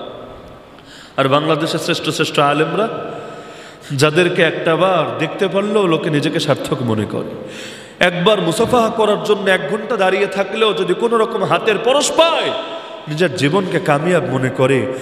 বছরের পর বছর সেই মানুষগুলোকে এগুলো খেয়ে খেয়ে দিন কাটাতে হচ্ছে, তারপরও না রোজা ছুটছে না তারাবি ছুটছে। আর কিসের তারাবি ছোটা? আরে স্বাভাবিক সময়ে তো আমরা দেখেছি হজরতদেরকে আরে মাসের মধ্যে 3 খতম 4 খতম 5 খতম বা এর চাইতেও বেশি নামাজে দাঁড়িয়ে দাঁড়িয়ে দিচ্ছে, বাকি টাইম বাদ নামাজে দাঁড়িয়ে নফল নামাজের মধ্যে রাতের নামাজ দিনের নামাজ মিলিয়ে আরে খতমের পর খতম, খতমের পর খতম, খতমের পর খতম, শুধু নামাজই হয়ে যাচ্ছে। তো রমাদান সুবহানাল্লাহ তাদের ইবাদত না জানি আরো কত বেশি হচ্ছে। তো তাদের এই রোজা আর আমাদের এই রোজাতে এক হবে না। মিজানে যখন তাদের রোজাকে মাপা হবে আর আমাদের রোজাকে মাপা হবে, নিশ্চয়ই দুটোর ওয়েটও সমান হবে না। হ্যাঁ, তাই বলে আমি এটা বলছি না যে আমি চাই যে সবাই এরকম কষ্ট করুক যাতে করে কিয়ামতের দিন তার প্রতিদান বড় হয়, কারণ কষ্ট আল্লাহর কাছ থেকে চেয়ে নেওয়ার জিনিস না। নবী বলেছেন সালুল্লাহ আল আফিয়া, আল্লাহর কাছে নিরাপত্তা চাও, আল্লাহর কাছে স্বস্তি কামনা করো। তবে পরিস্থিতি যদি তোমার সামনে চলেই আসে তখন তো কিছু করার নাই। লা তাতামান্নাউ লিকা আল আদুওয়ি ওয়াসাল্লাল্লাহু আল আফিয়া ফাইযা লাকিতুমুহুম ফাসবিরু। যদি যুদ্ধ লেগে যায়, যদি কাফেররা সামনাসামনি এসে হাজির হয়ে যায়, কি করবা? তখন আবার ভাগবা না, তখন পালাবা না, তখন সবর করবা, সবরের পরিচয় দিবা। ওয়ালামু আন্নাল জান্নাতা তাহতা জিলালিস সুয়ুব, আর জান্নাত লুকিয়ে আছে তরবারির ছায়ার নিচে। তো এই সমস্ত কারণে দিল তো এটা চায় না না নিজের ব্যাপারে অন্য কারো ব্যাপারে যে সে কষ্টে থাকুক, বরঞ্চ আলেম ওলামারা যখন কষ্টে থাকে আমাদের দিলগুলো কাঁদতে থাকে। এই যে কয়েকটা ঈদ আমরা পাড়ি দিলাম, যে ঈদের দিনগুলোতে পর্যন্ত পৃথিবীর বিভিন্ন প্রান্তে মুসলমানদের শাহাদাতের সংবাদ ভেসে আসে।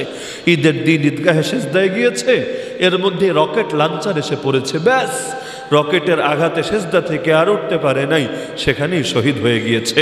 আরে সিরিয়াতে এমন নারীর সাক্ষাৎকার পত্রিকায় ছেপেছে, আল্লাহর বান্দি রাতের বেলা ঘুমাতে গেলে ঘরের মধ্যেও দরজা জানালা বন্ধ, তারপরও হিজাব পরে নেকাব পরে হাত মোজা পা মোজা পরে ঘুমাতে যায়। তো এলাকায় খবর ছড়িয়ে গিয়েছে, সবাই অবাক, আরে রাতের বেলা এভাবে কেউ ঘুমায় নাকি? কারণ এখানে তো আর গায়রে মাহরামের সামনে ঘুমাচ্ছে না, তারা আপনজনদের ভেতর ঘুমাচ্ছে, এভাবে ঘুমানোর কি কারণ? তো সাংবাদিকও প্রশ্ন করেছে, সে জবাব দিয়েছে, ভাই দেখো আমাদের শহর তো আর তোমাদের শহরের মতো না, এখানে রাতের বেলা ঘুমালাম তো নিজের ইচ্ছায়, ঠিক আছে, কিন্তু আর যে ভোর দেখতে পাবো এর তো কোনো গ্যারান্টি নাই। অনেক রাতেই তো এখানে এসে দেখা যায় বিমানগুলো বোম্বিং করে করে এলাকাগুলোকে মাটির সাথে মিশিয়ে দেয়, উঁচু উঁচু প্রাসাদ পর্যন্ত মাটির সাথে মিশে যায়। আল্লাহ না করুক যদি এমন হয় আমি রাতে ঘুমালাম, বোমার আঘাতে আমার বাড়িটাও চূর্ণ বিচূর্ণ হয়ে গেল, তাহলে দিনের বেলা মানুষ এসে তো লাশগুলো টেনে টেনে বের করবে, আমার লাশটাও তো টেনে বের করবে। তা আমার গায়ের রক্তে এটা সহ্য হয় না যে সারা জীবন আমার চেহারা আমার শরীর কোনো পরপুরুষ দেখে নাই, আর আমি লাশ হওয়ার পর গোটা দুনিয়া, শুধু এলাকার পুরুষরাই না, পত্রিকা মারফত মিডিয়ার মারফত গোটা দুনিয়া আমার চেহারা দেখবে, আমার শরীর দেখবে, আমার হাত দেখে, আমার পা দেখে, আমার গায়ের রং কেমন এটা নিয়ে মন্তব্য করবে। আমি চাই না, আমার গায়েরত এটা মেনে নেয় না।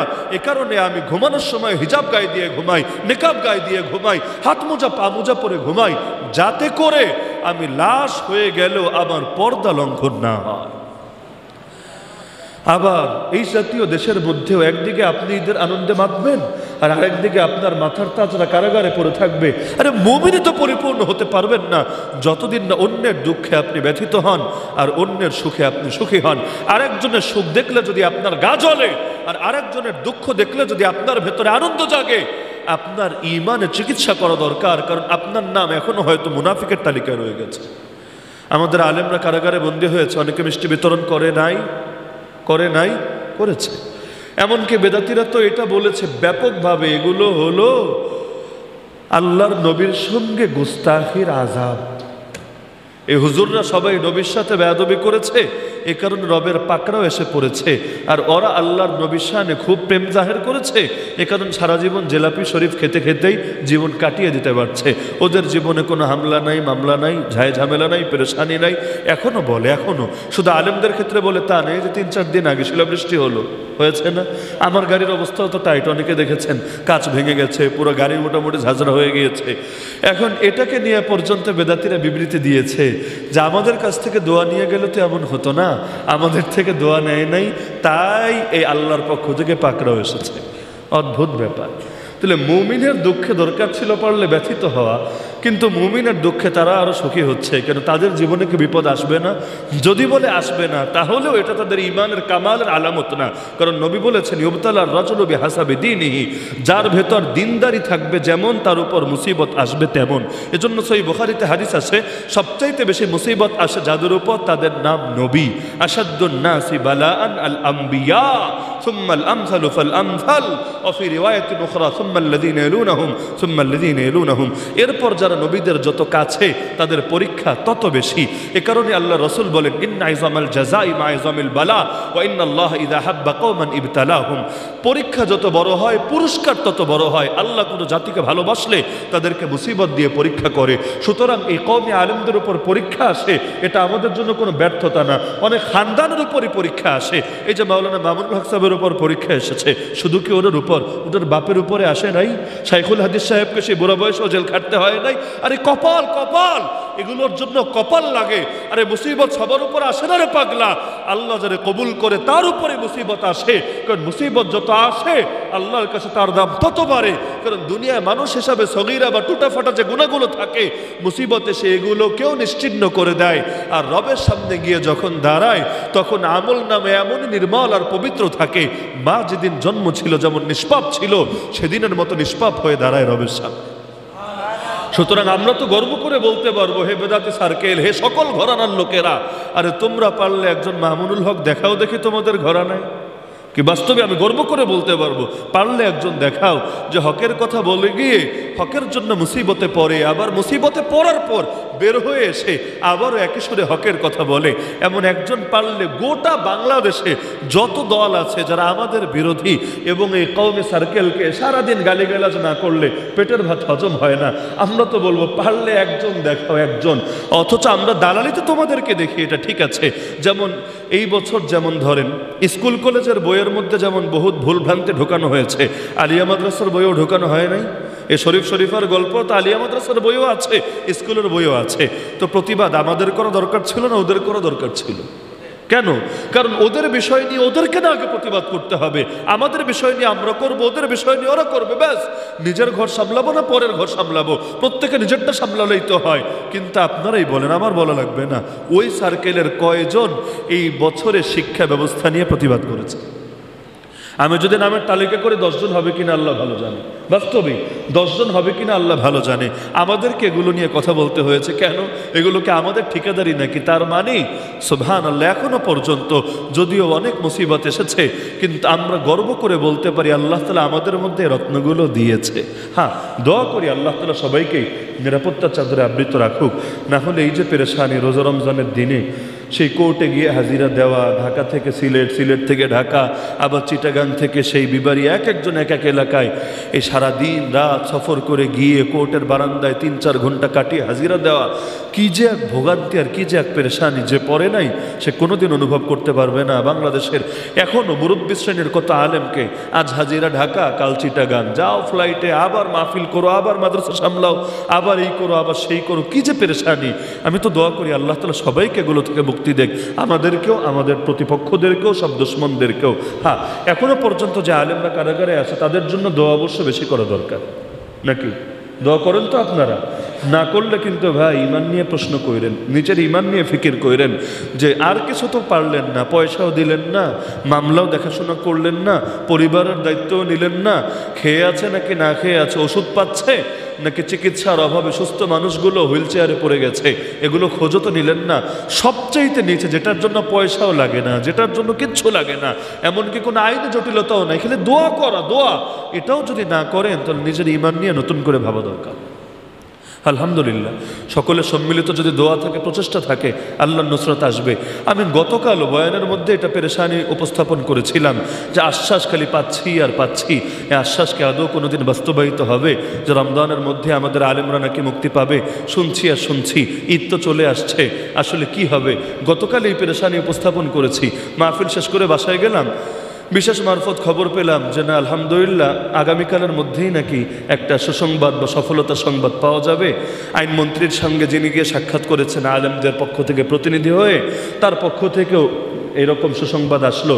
তো শুনে খুব ভালো লাগলো। আমি যারা যারা সেখানে মিডিয়াও কাভার করেছিল, যতটুকু পেরেছি আমি বিভিন্ন লোক মারফত খবর পৌঁছে দিয়েছি। থাক, এই নিরাশার কথাটা বা দুঃখের কথাটা প্রচার করার দরকার নেই। আল্লাহ যদি চান, দেখি যে আগামীকাল যেহেতু সংবাদ একটা এসেছে, সুসংবাদ আসবে, যদি চলে আসে আলহামদুলিল্লাহ, না আসলে তাহলে দুঃখের কথাটা প্রচার করার যুক্তি আছে। যাক আলহামদুলিল্লাহ, আল্লাহ তাআলা আজকে মুমিনদের হৃদয় প্রশান্ত করেছেন। সব জাতীয় দৈনিকেও খবর হয়ে গিয়েছে সেই কথিত ধর্ষণ মামলা, নিজের বউয়ের সাথে ধর্ষণ আর কি, সেই কথিত ধর্ষণ মামলায় শাইখুল হাদিস ইবনে শাইখুল হাদিস আল্লামা মামুনুল হক বাংলা সিংহ পুরুষকে আল্লাহ তাআলা জামিনের ব্যবস্থা করে দিয়েছেন আলহামদুলিল্লাহ। তো নারায়ণগঞ্জ কোর্ট থেকে জামিনের ফয়সালা হয়ে গিয়েছে, আর 5টা মামলা বাকি আছে। এই 5টা মামলা ঢাকা কোর্টে উঠবে। এখন কোর্ট আর চলবে 2 দিন, কারণ আগামীকাল শুক্রবার, পরের দিন শনিবার কোর্ট বন্ধ, আবার ঈদের ছুটি, লাইলাতুল কদরের ছুটি, কোর্ট বন্ধ, মাঝখানে 2 দিন শুধু কোর্ট বসবে। আল্লাহ যদি চান ওই একদিনই যদি কোনো রকম শুনানিটা করা যায়, 5টা জামিন হয়ে যাবে ইনশাআল্লাহ ঢাকা কোর্ট থেকে। এটা যদি হয় তাহলে আমার জন্য, আপনাদের কি হবে আমি জানি না, আমার জন্য ঈদের আনন্দটা 10 গুণ হয়ে যাবে ইনশাআল্লাহ। কারণ একসাথে ঈদ করতে পারবো, এই সৌভাগ্য কি জীবনে বারবার আসে নাকি? আর আল্লাহ না করুক, একান্ত যদি শুনানি নাও হয় তবু আশা আছে ঈদের পরেই যেদিন কোর্ট খুলবে হয়তো জামিন হয়ে যাবে ইনশাআল্লাহ। দোয়া করি আল্লাহ ঈদের আগেই ফিরে আসার তৌফিক দান করুক, যাতে ঈদের দিন অন্তত আনন্দটা ভাগাভাগি করে নিতে পারি। ঈদুন মুবারাকুন আলাইনা ওয়া আলাইকুম, তাকাব্বালাল্লাহু মিন্না ওয়া মিনকুম। বাস্তবে আমাদের যদি নিজের জীবনে বড় কোনো সুসংবাদ আসে, এতে যতটা আনন্দ লাগে, এইখানে অধিকাংশ আপনারাও যারা আছেন আলেম ওলামাকে মহব্বত করেন, যদি শোনেন কোনো একজন আলেমের মুক্তি মিলেছে, অন্তরে আনন্দ কিন্তু এর চাইতে 1000 গুণ বেশি লাগে। এমনকি আমি মনে করি যাদের ইখতিলাফ আছে, ইখতিলাফ ভাই থাকতেই পারে, ইলমি ইখতিলাফও থাকতে পারে, রাজনৈতিক ইখতিলাফও থাকতে পারে, বিভিন্ন কিছুই থাকতে পারে, লেকিন একজন মুমিনকে মুমিন হিসাবে, একজন আলেমকে নবীর ওয়ারিস হিসাবে যদি দিল থেকে মহব্বত করতে না পারেন, বরঞ্চ মতের ভিন্নতা আপনার জন্য মনের ভিন্নতায় পরিণত হয়ে যায়, আপনার ইমানের চিকিৎসা করা ফরজ। আলেমকে ভালোবাসতে হবে নবীর ওয়ারিস হওয়ার কারণে। ইখতিলাফ থাকলে থাকবে, ইখতিলাফ তো 4 ইমামের মধ্যেও ছিল, কিন্তু ঘৃণা তো ছিল না, বরং মহাব্বত ছিল। ইখতিলাফ আগেও ছিল, আজও আছে, কিয়ামত পর্যন্ত হয়তো থাকবে। বন্ধুটা আল্লাহর খলিফা মাহদি আসার আগ পর্যন্ত ইখতিলাফ হারিয়ে যাওয়ার মতো কোনো যুক্তি বা কোনো দলিল আমার নজরে পড়ে নাই। তো ইখতিলাফ আছে বলেই কি আমরা মুমিন ভাইদেরকে ভুলে যাব? এই যে ফিলিস্তিনের বুকে যারা জুলুমের শিকার হচ্ছে, তাদের অনেকের নামাজও তো আমাদের নামাজের মতো না। বাস্তবেই আপনি আল আকসার নামাজের দৃশ্যগুলো দেখেন, অনেক কিছু হয়তো আমাদের সাথে মিলবে না, তারা হয়তো আমাদের মাযহাবেরও না, ভিন্ন কোনো মাযহাবের হতে পারে, কিন্তু তাই বলে তাদের উপর যদি জুলুম হয়, এমনকি তাদের ক্ষেত্রে কিছু সুন্নতেরও ঘাটতি থাকতে পারে। হয়তো তারা সবাই আমার মতো জামা পরে না, হয়তো সবাই আমার মতো দাড়ি রাখে না, হয়তো ব্যক্তিগত জীবনে কিছু গুনাহ থাকতে পারে, তাদের বড় গুনাহই ধরলাম, কিন্তু যতক্ষণ পর্যন্ত তারা মুমিন, তাদের দুঃখে আমার অন্তরে রক্তক্ষরণ হওয়া লাগবেই লাগবে। নবী বলেন, আল মুসলিম লা ইয়াজলিমুহু ওয়া লা ইউসলিমুহু ওয়া লা ইয়াখযুলুহু।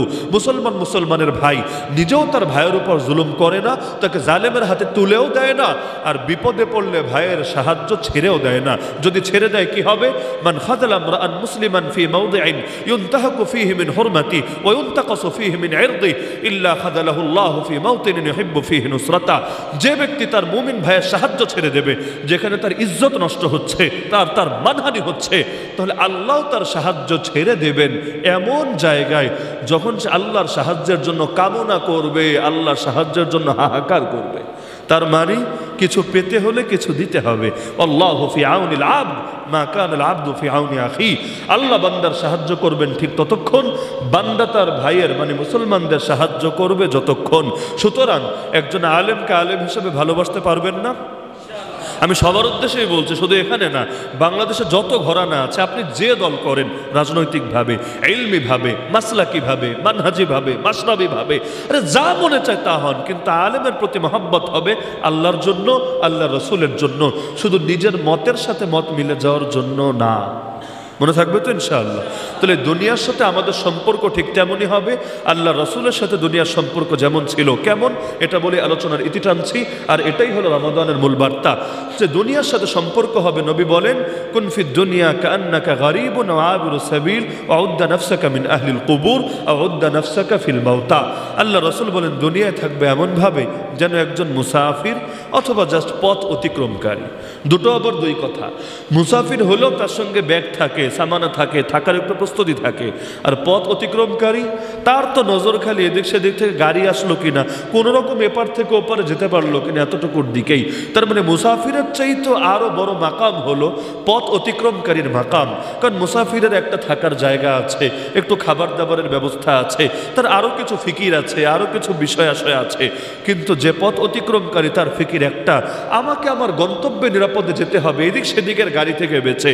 তো যদি পথ অতিক্রম করে হতে পারি, মানে আমাকে আমার গন্তব্য জান্নাতে যেতে হবে, মাঝখানে নফস আসবে, শয়তান আসবে, কেউ ডান থেকে কেউ বাম থেকে, ওদের তলেই যাতে আমি পড়ে না যাই, বরঞ্চ আমি নিরাপদ থেকে ক্রস করে যাতে আমার গন্তব্যে যেতে পারি, ব্যাস এটাই আমার জিন্দগির সবচাইতে বড় কামিয়াবি হবে। আর তাকওয়া মানে কি? তাকওয়ার ব্যাখ্যা কিন্তু এটাই। মনে করেন সামনে একটা জঙ্গল, এমন জঙ্গল যার গাছগুলো হলো সব কাঁটাওয়ালা গাছ, সাধারণ গাছ না, কাঁটাদার বৃক্ষ। আপনাকে বলা হলো ঘন জঙ্গল, কেউ চলাচল করে না। মানুষ চলাচল করলে তো একটা রোড না থাকলেও রোডের মতো হয়ে যায়, কিন্তু যেটা একেবারে ঘন জঙ্গল, কেউ চলাচল করে না, আপনাকে বললাম ওপারে যাবা, তুমি নিরাপদে যাবা। কিভাবে যাবেন আপনি? প্রতিটা কদম কিন্তু আপনাকে অনেক ভয়ে ভয়ে সতর্কভাবে ফেলতে হবে, কারণ এভাবে গুতা খেতে থাকলে গন্তব্যে আর যাওয়া হবে না, মাঝখানেই পথ চলা থেমে যাবে। তো যেভাবে সাবধানে একটা একটা একটা কাঁটা সরিয়ে সরিয়ে সরিয়ে ধীরে ধীরে যাবেন ওপারে, যাওয়ার অভিজ্ঞতা আছে নাকি? না থাকলে আপনারা লেবু বাগান অথবা এই জাতীয় জায়গায় গিয়ে এই হাদিস মানে এই কথাটা বোঝার জন্য আপনারা একটু প্র্যাকটিস করে দেখতে পারেন, যে এরকম জায়গা যেখানে খালি কাঁটা আর কাঁটা, আপনি যেভাবে সাবধানে পা ফেলবেন, একটু সরিয়ে সরিয়ে জায়গা বের করে করে, ব্যাস এটার নামই হলো তাকওয়া। এই দুনিয়ার মধ্যেও নফস আর শয়তান হলো এই কাঁটা, এগুলোকে ধীরে ধীরে একটু একটু একটু একটু সরিয়ে সরিয়ে সরিয়ে আপনাকে নিরাপদে যেতে হবে গন্তব্য পর্যন্ত। মরার একদিন আগেও হাল ছাড়ার সুযোগ নাই, মরার একদিন আগেও আল্লাহকে ভুলে যাওয়ার সুযোগ নাই। আল্লাহকে যারা ভুলে যায়, আল্লাহ তাদেরকে আত্মপরিচয়ে বিস্তৃত করে দেন, তখন নিজেকেও নিজে ভুলে যায়। নিজেকে যখন নিজে ভুলে যায়, তখন মানুষ আর মানুষ থাকে না, পশুর কাতারে নেমে আসে। উলাইকা হুমুল ফাসিকুন, তারাই পাপিষ্ঠ বলে বিবেচিত হয়। তো রমজান কিসের মাস? তাকওয়া হাসিলের মাস। সুতরাং এই রমাদানে তাকওয়াটা হাসিল করতে পারবেন তো ইনশাআল্লাহ। প্রত্যেকে তওবাকারী হতে হবে, কারণ সালেক আল্লাহর পথের পথিক যারা, তাদের পথ চলার সূচনাও হয় তওবা দিয়ে, আল্লাহর পথের পথিক যারা, তাদের পথ চলা শেষও হয় তওবা দিয়ে। মানে এই পথের শুরুতেও তওবা মাকামুল মুবতাদিঈন, এই পথের সমাপ্তিতেও তওবা মাকামুল মুনতাহিন। যার কারণে আল্লাহ রসুলের চাইতে বড় কোনো পীর আছে? বড় কোনো শায়েখ আছে? অসম্ভব। সেই নবী ডেইলি তওবা করতেন কয়বার? 100 বার। আমি আপনি হয়তো এক বছরও করি না 100 বার। আল্লাহ রসুল সাল্লাল্লাহু আলাইহি সাল্লাম ডেইলি তওবা করতেন 100 বার। তার মানে এই পথে সর্বোচ্চ যারা আছে তাদেরও তওবা করা লাগে, আর আমার মতো যারা মাত্র শুরু করবে পথ চলা তাদেরও তওবা করা লাগবে। তো এই তওবাটা কি শাওয়াল মাসে হবে না রমজানে হওয়া দরকার? তওবা করবেন তো ইনশাআল্লাহ। যার যেখানে দুর্বলতা সেটা থেকে তওবা। যার মধ্যে 2-4টা শিরিক রয়ে গেছে, বড় শিরিক না থাকলে ছোট শিরিক। ছোট শিরিক বুঝেন তো? লোক দেখানোর জন্য নামাজ, এটা কি শিরিক না? লোক দেখানোর জন্য ইবাদত, এটা কি শিরিক না? নির্বাচন আসলে অনেকে যা করে ভোট পাওয়ার জন্য, মানুষের দৃষ্টি আকর্ষণের জন্য, এগুলো কি শিরিক না? শিরিক। এমনকি আমাদের শায়েখ তো নসিহত করতেন রমজান আসলে, যে হাফিজ সাহেব তারাবি যে পড়াবা, তেলাওয়াতটা যাতে মানুষকে শোনানোর জন্য না হয়, না হলে এটাও কিন্তু রিয়া, এটাও কিন্তু লোক দেখানো মনোভাব হবে। সুতরাং তেলাওয়াত করবা আল্লাহকে শোনানোর জন্য, আল্লাহর কালাম আল্লাহকে শোনাবা। এখন দিলে আবার এই প্রশ্ন আইনো না যে আল্লাহর কালামকে আল্লাহকে শোনাবো নাকি? হ্যাঁ, আল্লাহর কালাম আল্লাহকে শোনালেই আল্লাহ রাজি হয়। আল্লাহ শুনতে ভালোবাসে বান্দার জবান থেকে, না হলে আল্লাহ তাআলা তো মুখাপেক্ষী না আমার জিকিরের আর আমার ইবাদতের, কিন্তু আল্লাহ ভালোবাসে বান্দা তাকে স্মরণ করবে দিল খুলে মন খুলে। এজন্য আমরা আল্লাহকে স্মরণ করলে আল্লাহ আমাদেরকে স্মরণ করে। এই যে খুতবা শুনবেন আগামীকাল, ফাজকুরুনি, অর্থ কি? বান্দা তোরা আমার জিকির কর, আমি তোদের জিকির করব। তোরা আমার স্মরণ কর, আমি তোদের স্মরণ করব। এজন্য নবী একদিন সাহাবী উবাই বিন কাব রাদিয়াল্লাহু আনহুকে বললেন, হে উবাই, তুমি কোরআন তেলাওয়াত করো। উবাই বলেন, ইয়া রাসূলুল্লাহ, কি বলেন আপনি? আমাকে লজ্জা দিচ্ছেন। আপনার থেকে কোরআন শিখলাম, কোরআন শুনলাম, আপনার সামনে দাঁড়িয়ে আমি কোরআন তেলাওয়াত করে শোনাবো, এত বড় হিম্মত কি আমার হয়েছে নাকি? আল্লাহ রাসূল বললেন, আরে উবাই, নিজের থেকে তো বলছি না, হাকাদা আমারানি রব্বি, আমার রব আমাকে এভাবে আদেশ দিয়েছেন। তিনি বলেন, ইয়া রাসূলুল্লাহ, আওয়া সাম্মানি রব্বি, আমার রব আমি পাপীর নাম নিয়েছেন? আল্লাহ রাসূল বলেন, হাউ ভাই, আল্লাহ তোমার নাম নিয়ে আমাকে বলেছেন, আমি যদি তোমাকে বলি তুমি পড়বা আর আমি শুনবো।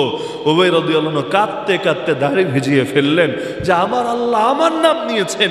তিনি এটা নিতেই পারছিলেন না, কল্পনাই করতে পারছিলেন না। মানে জিন্দগিতে লাগে কি যে আমার মনিব, আমার মাওলা, আমার খোদা, আমার রব আমার নাম নিয়েছেন। তাহলে আল্লাহ এটা পছন্দ করেন যে বান্দা পড়বে, আল্লাহ তাআলা শুনবেন। তা আল্লাহর কালাম তেলাওয়াত হবে কাকে শোনানোর জন্য? আল্লাহকে শোনানোর জন্য। তো যার মধ্যে শিরিক আছে তওবা হবে শিরিক থেকে, যার মধ্যে কবিরা গুনাহ আছে তওবা হবে কবিরা গুনাহ থেকে, যার মধ্যে সগীরা আছে সে সগীরা গুনাহ থেকে, যার মধ্যে এগুলো কিচ্ছু নাই কিন্তু অলসতা আছে আমার মতো, উদাসীনতা আছে, তার তওবা করতে হবে এগুলো থেকে। কারণ কিছু না কিছু একটা না একটা সবার মধ্যে আছে। নবী তওবা করেন কিসের থেকে? অনেক মুহাদ্দিসিনে কেরাম ব্যাখ্যা করেছেন যে আল্লাহর নবীকে আল্লাহ প্রতি মুহূর্তে শুধু মাকাম উপরে উঠান আর উপরে উঠান আর উপরে উঠান। তো নবী পরবর্তী মাকামে যাওয়ার পর আগের মাকামের দিকে নজর দিয়ে তওবা করেন আল্লাহর কাছে, আস্তাগফিরুল্লাহ আস্তাগফিরুল্লাহ আস্তাগফিরুল্লাহ, যে আল্লাহ এই নিচের মাকাম থেকেও তোমার কাছে তওবা করলাম। তো তওবা এটা করাই লাগবে। ওয়াতুবু ইলাল্লাহি জামিআন আইয়ুহাল মুমিনুন লাআল্লাকুম তুফলিহুন, হে মুমিনরা সকলেই তওবা করো আল্লাহর কাছে যাতে করে কামিয়াব হতে পারো। তো তওবা করবেন তো দিল খুলে মন খুলে ইনশাআল্লাহ, নিজেরাও করতে পারেন। আর দিলের হিম্মতের জন্য, এটা কোনো ফরজ ওয়াজিব সুন্নত কিছু না, দিলের হিম্মতের জন্য চাইলে কোনো আলেমের কাছে গিয়েও তওবা করতে পারেন, কোনো বুজুর্গের কাছে গিয়েও তওবা করতে পারেন। আপনাদের তো সৌভাগ্য আলহামদুলিল্লাহ, বহুত বড় বড় বুজুর্গদেরকে আপনারা নিজের হাতের কাছে পেয়েছেন। এখন এমন যাতে না হয় যে মক্কার লোকে হজ পায় না, দুষ্টমি করে লোকে বলে আর কি, মক্কার লোকে হজ পায় না, ঘরের লোক ঘরের মানুষের কদর করে না। আমি নিজে এখনো পর্যন্ত আঙ্গুরা মাদ্রাসায় যাওয়ার আমার সৌভাগ্য হয় নাই, কিন্তু আমার দিলে মানে সারা বছরই আমার এটা ফিকিরে থাকে যে একটাবার যদি যেতে পারতাম, গিয়ে সরাসরি যদি একটু ফয়েজ বরকত নিয়ে আসতে পারতাম কতই না ভালো হতো। অনেককে আমি দূর থেকে মহাব্বত করি, হয়তো তারাও জানে না আমি মহাব্বত করি। এই যে আমার আগে মাওলানা ফরহাদ সাহেব আলোচনা করছিলেন, হুজুর আছেন মনে এখনো, হুজুরের সাথে আমার সরাসরি জীবনে একবারও কথা হয়নি, বাস্তবেও না। হুজুরকে জিজ্ঞাসা করে দেখতে পারেন। কিন্তু আমি দূর থেকে আরও মনে হয় 2-3 বছর আগ থেকে মহব্বত করি, আরও 2-3 বছর আগে, যখন আমি তার চেহারা কেমন এটাও জানি না, গোল নাকি লম্বা, এমনকি তার বাড়ি কোথায়, এলাকা কোথায়, পড়াশোনা কোথায়, কিচ্ছু জানি না। কিন্তু কিছু আলোচনা শুনেছি তার ইলমি কিছু কারনামার কথা, বিভিন্ন তালেবুল ইলমের জবানে শুনেছি। আমার দিলে একটা আলাদা মহব্বত ছিল। আমি ভাবতাম যে আঙ্গুরা গেলে নাজিম সাহেবের সাথে তো দেখা করবই, পাশাপাশি এই নওজোয়ান আলেমের সাথেও দেখা করে আসবো ইনশাআল্লাহ। আমি এটা ভাবিও নাই যে আজকে কাকতালীয়ভাবে এখানে এভাবে দেখা হবে, আগেই বলে দিলাম, বাকি কথা ইনশাআল্লাহ পরে রুমে গিয়ে বলা যাবে। তো এখন এই সৌভাগ্যটা আপনাদের কাছে আছে যে অনেক বড় বড় আলেম, বড় বড় পীর মাশায়েখকে আপনারা কাছে পেয়েছেন, কদর করা দরকার না? দরকার তো। তো তওবা নিজে নিজেও করতে পারেন, আর এরকম কোনো বুজুর্গের কাছে গিয়ে তওবা করলে কি হবে, আমি আগেই বলেছি ফরজ ওয়াজিব কিছু না, তবে এভাবে করলে অন্তরে একটা শক্তি থাকবে। কারণ 2 দিন পর আবার যখন দেখা করতে যাবেন, জিজ্ঞাসা করবে কিরে বল্টু তোর তওবার কি খবর, তখন আপনার একটা পেরেশানি থাকবে যে আয় রে, হুজুরের সামনে দেখা করলে মিথ্যা তো বলা যায় না, মিথ্যা বললে তো আবার সমস্যা। হুজুরের সামনে যাতে অন্তত সঠিকটা আমি বলতে পারি, এজন্য জীবনটারও সঠিকভাবে পরিচালনা করি। এমন বহুত হাজার হাজার মানুষ আছে যারা এরকম কোনো বুজুর্গের কাছে গিয়ে তওবা করার কারণে, তাদের হাতে হাত রেখে আল্লাহ তাআলার সঙ্গে এই যে ওয়াদাবদ্ধ হওয়ার কারণে গোটা জিন্দেগিটাই আমল পরিবর্তন হয়ে গিয়েছে। আর নেক নজরের বরকত তো আছেই, সোহবতের বরকত তো আছেই। সুতরাং নিজেরাও তওবা করতে পারেন, আর চাইলে এই কাজটাও করতে পারেন, যদিও এই সমাজে এটা অনেকটাই গাফলতির বিষয়ে পরিণত হয়ে গিয়েছে। আমরা দুঃখের সাথে লক্ষ্য করছি এখন আমাদের বুজুর্গ লাগে না, পীর মাশায়েখ লাগে না, আমরা সবাই শাইখুল কুল ফিলকুল হয়ে গিয়েছি। এমনকি অনেকের তো অ্যালার্জি আছে এগুলো নিয়ে, বিশ্বাস হয় না, কঠিন অ্যালার্জি। এগুলোর মধ্যে শিরিক দেখে, তারা বেদাত দেখে, অথচ শাহ ওলিউল্লাহ দেহলভী রহমতুল্লাহ আলাইহি সুন্নাত বলে গিয়েছেন, সুন্নাত সুন্নাত, এবং তিনি সহিহ হাদিসের আলোকে দলিল দিয়েছেন। আর সব বুজুর্গ মুজাদ্দিদ আল ফাসানির নাম বলেন, শাহ ওলিউল্লাহ দেহলভীর নাম বলেন, অতীতের সব বড় বড় মুজাহিদের নাম বলেন, সালাহুদ্দিন আইয়ুবের নাম বলবেন, মোহাম্মদ আল ফাতের নাম বলবেন, কাছাকাছি সময় মোল্লা মোহাম্মদ ওমরের নাম বলবেন, কার নাম বলবেন? যারা বুজুর্গদের সাথে তাআল্লুক রাখতেন না, তাদের হাতে হাত রেখে বায়াতবদ্ধ হন নাই। আমাদের ভাই মাওলানা মাহমুদ হাসান গনবী, অনেকে চেনেন মনে হয়। এই 2 দিন আগে আমার শাইখ মুর্শিদ হাফেজ হুজুর রহমতুল্লাহ আলাইহির দীর্ঘ 24 বছরের সোহবতি আফতা, ময়মনসিংহের বড় হুজুর, এবং বাংলাদেশে এখন শীর্ষস্থানীয় যেই কয়জন আকাবির আলেম আছেন 70+ বা 80+, তার মধ্যে যদি লিস্ট করেন আপনি, হুজুরের নামটাও শীর্ষে কয়েকজনের মধ্যেই রাখতে হবে। আরেফ বিল্লাহ, শেখুল হাদিস, শেখুল মাশায়েখ, উস্তাদুল আসাতিদা, আল্লামা আব্দুল হক মোমেন শাহিদ আহমদ বরাকাতুল আলিয়া হুজুরের হাতে হাত রেখে চিশতিয়া তরিকার উপর বায়াত হয়েছেন। এটা নিয়ে পর্যন্ত অনেকে টিটকারি করেছে, আয় রে গনবীর এতদিন ভালো ভেবেছিলাম, এখন দেখি গনবীও সুফি সাহেবে পরিণত হয়ে গিয়েছে। অথচ আজকে নতুন বায়াত দিয়েছে তা না, আমরা উভয়, আমরা কায়েদে মিল্লাত আল্লামা জুনায়েদ বাবুনগরী, আল্লাহ তাআলা হুজুরের কবরকে নূরের উন্নীত করে দিন। আমরা হুজুরের হাতে বায়াত ছিলাম, পরবর্তীতে আমরা জেলে থাকা অবস্থায় হুজুর ইন্তেকাল করলেন। আল্লাহ তাআলা এই সৌভাগ্য দিলেন না যে হুজুরের জানাজায় গিয়ে শামিল হব। বড় কঠিন ছিল সেই দিন, কারাগারে কান্নার রোল পড়ে গিয়েছিল। আমরা চোর, ডাকাত, খুনি, এই টাইপের যারা মানে জেনারেল মানুষ, জীবনে খালি নামই শুনেছে, দেখে নাই সামনাসামনি, তারা পর্যন্ত কেঁদেছে, হায় আজকে বাংলাদেশ একজন অভিভাবক হারিয়ে ফেললো, পুরো গোটা দেশের ইসলামপন্থীরা ইতিম হয়ে গেল। তো ওই সময় দিলে একটা আফসোস ছিল, হায় শায়েখ ইন্তেকাল করেছেন, এখন কি হবে? আমি নাম বলবো না। সেই সময় শাইখুল ইসলাম আল্লামা শাহ আহমদ শফি রাহিমাহুল্লাহ, তার খলিফাই আল্লামা জুনায়েদ বাবুনগরী, তার আরেকজন খলিফা, তিনিও কারাগারে বন্দী ছিলেন। আল্লাহ তাআলা তার সঙ্গে সম্পর্ক স্থাপনের তৌফিক দিলেন, কারাগারই আল্লাহ তাআলা তার সোহবত হাসিলের তৌফিক দিলেন, সেখানে হযরত মেহনত করলেন। আর কারাগারের পরিবেশটা যেহেতু একটা নিরিবিলি পরিবেশ, কোনো পেরেশানি নাই, না পড়ানোর চিন্তা, না বয়ানের চিন্তা, না ফ্যামিলির চিন্তা, তো মেহনতও সেই রকম মেহনত যেটা বাইরে বসে করালে হয়তো আমিও করতে পারতাম না, বা আমার শরীরেও কুলাতো না, বাস্তবেই কুলাতো না। তো আলহামদুলিল্লাহ মেহনত হলো, সেখানে গনবী ভাইও তার হাতে বায়াত হলেন। পরবর্তীতে হযরত আলহামদুলিল্লাহ বের হওয়ার আগে এজাজত দিলেন, এরপর বের হয়ে আবার হুজুরের কাছে গিয়ে মুরিদ হলাম। তো এখন হুজুরে এজাজত দিলেন মাহফিলে। এখন দেখা যায় আমাদেরকে আগে মহব্বত করতো, মহব্বত মানে সেই রকম মহব্বত যে মাদ্রাসায় হয়তো টাকা পয়সা দিত বা বিভিন্নভাবে তারা আমাদের পাশে থাকার চেষ্টা করত। এখন তারা আমাদেরকে বেদাতি বলতে শুরু করেছে যে আয় রে, ভেবেছিলাম এরা মনে হয় লাইন ঠিক আছে, এরাও দেখি সুফি সাহেব, এরাও দেখি বেদাতি হয়ে গিয়েছে। তো আমরাই যদি গালি খাই, মানে আমি এটা নিজের গল্প শোনানোর জন্য কথাটা আনলাম না, আমরাই যদি গালি খাই কোনো বুজুর্গের সঙ্গে তাল্লুক রাখার জন্যে, তাহলে আপনারা তো বতরিকা ওলা গালি খাবেন, এটাই স্বাভাবিক। লেকিন ওই গালি খাওয়ার চিন্তা মাথায় রেখেই কাজ করুন, সমস্যা নাই, কারণ গালি খাওয়া নবীদের সুন্নাত। কি বিশ্বাস হয় তো? দ্বীনের জন্য গালি খাওয়া কার সুন্নাত? এক নবী না, সব নবীর সুন্নাত। নবীরা গালি খান নাই দিনের জন্য, তো এখন দিনের কাজ করলে গালি খেলে সমস্যা আছে নাকি? নাই, আলহামদুলিল্লাহ। সুতরাং মুরব্বীদের থেকে আল্লাহর ওয়াস্তে দূরে থাকবেন না। তাদের কাছে থাকলে দেখবেন ব্যাটারিতে কি সুন্দর চার্জ হয়, মাশাআল্লাহ। মানে আপনার ভেতরে যে ব্যাটারি আছে, এই ব্যাটারিতে এমন চার্জ হবে ইনশাআল্লাহ 100-এর নিচে নামবেই না। তখন দেখবেন ইমানে আলাদা বল পাবেন ইনশাআল্লাহ। রাজি আছেন তো? তো লম্বা চওড়া আলাপি করলাম, মহাব্বতের খাতিরে কথা শর্ট বলতে চাইলেও অনেক সময় লং হয়ে যায়। আল্লাহ তাআলা আমাদের সবাইকে এই কথাগুলো আমলে নেওয়ার তৌফিক দান করুন। আর বিশেষভাবে শাইখুল হাদিস ইবনে শাইখুল হাদিসকে আল্লাহ তাআলা ঈদের আগে আমাদের বুকে ফিরে আসার তৌফিক দান করুন, আমিন।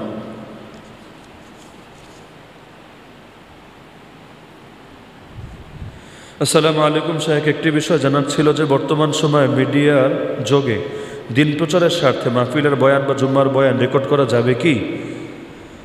আচ্ছা, তাহলে ওই যে একটু আগে আমি বললাম যে মাহফিলকে দারুল ইফতা বানিয়ে ফেলেছে, এটার একটা মানে নগদ নমুনা পেয়ে গেছেন তো? মানে আমি যে বানায় কথা বলি না, কাকতালীয় বলি না, নগদ নমুনা পেয়েছেন তো? এই যে ভিডিওর মাসালাটা, বয়ান ভিডিও, সেটা মাহফিলের বয়ানই হোক, জুম্মার বয়ানই হোক, এখনো পর্যন্ত এই বিষয়ে সারা দুনিয়ার সমস্ত আলেমরা একমত হয়ে গিয়েছেন বিষয়টা এমন না। যার কারণে এই বিষয়টাকে সর্বসম্মত বিষয় না বলে আপনি এমন একটা বিষয় হিসাবে উপস্থাপন করতে পারেন যাতে বড় সংখ্যক আলেম, উল্লেখযোগ্য সংখ্যক আলেম তারা এই মতে পোষণ করেন যে নিজের কোনো ব্যক্তি স্বার্থে না, সিরেফ দিন প্রচারের স্বার্থে, দিনের জরুরত হিসাবে। কারণ এই দিনই প্ল্যাটফর্মগুলোকে আমরা যদি কাজে না লাগাই, যেমন ধরেন ইউটিউব, ফেসবুক, এগুলোকে আমরা লম্বা একটা সময় আমরা কওমিরা এগুলোতে আসি নাই এই সমস্ত কারণে, তাকওয়ার কারণ, অন্য কোনো কারণ নাই, তাকওয়া হেফাজতের জন্যে। ফলাফল কি হয়েছে? যত বাতিল আছে, যত বাতিল, আমি নাম আনতে চাচ্ছি না বা কারো কোনো গ্রুপের কথা আমি মেনশন করছি না, ওরা এই সুযোগটা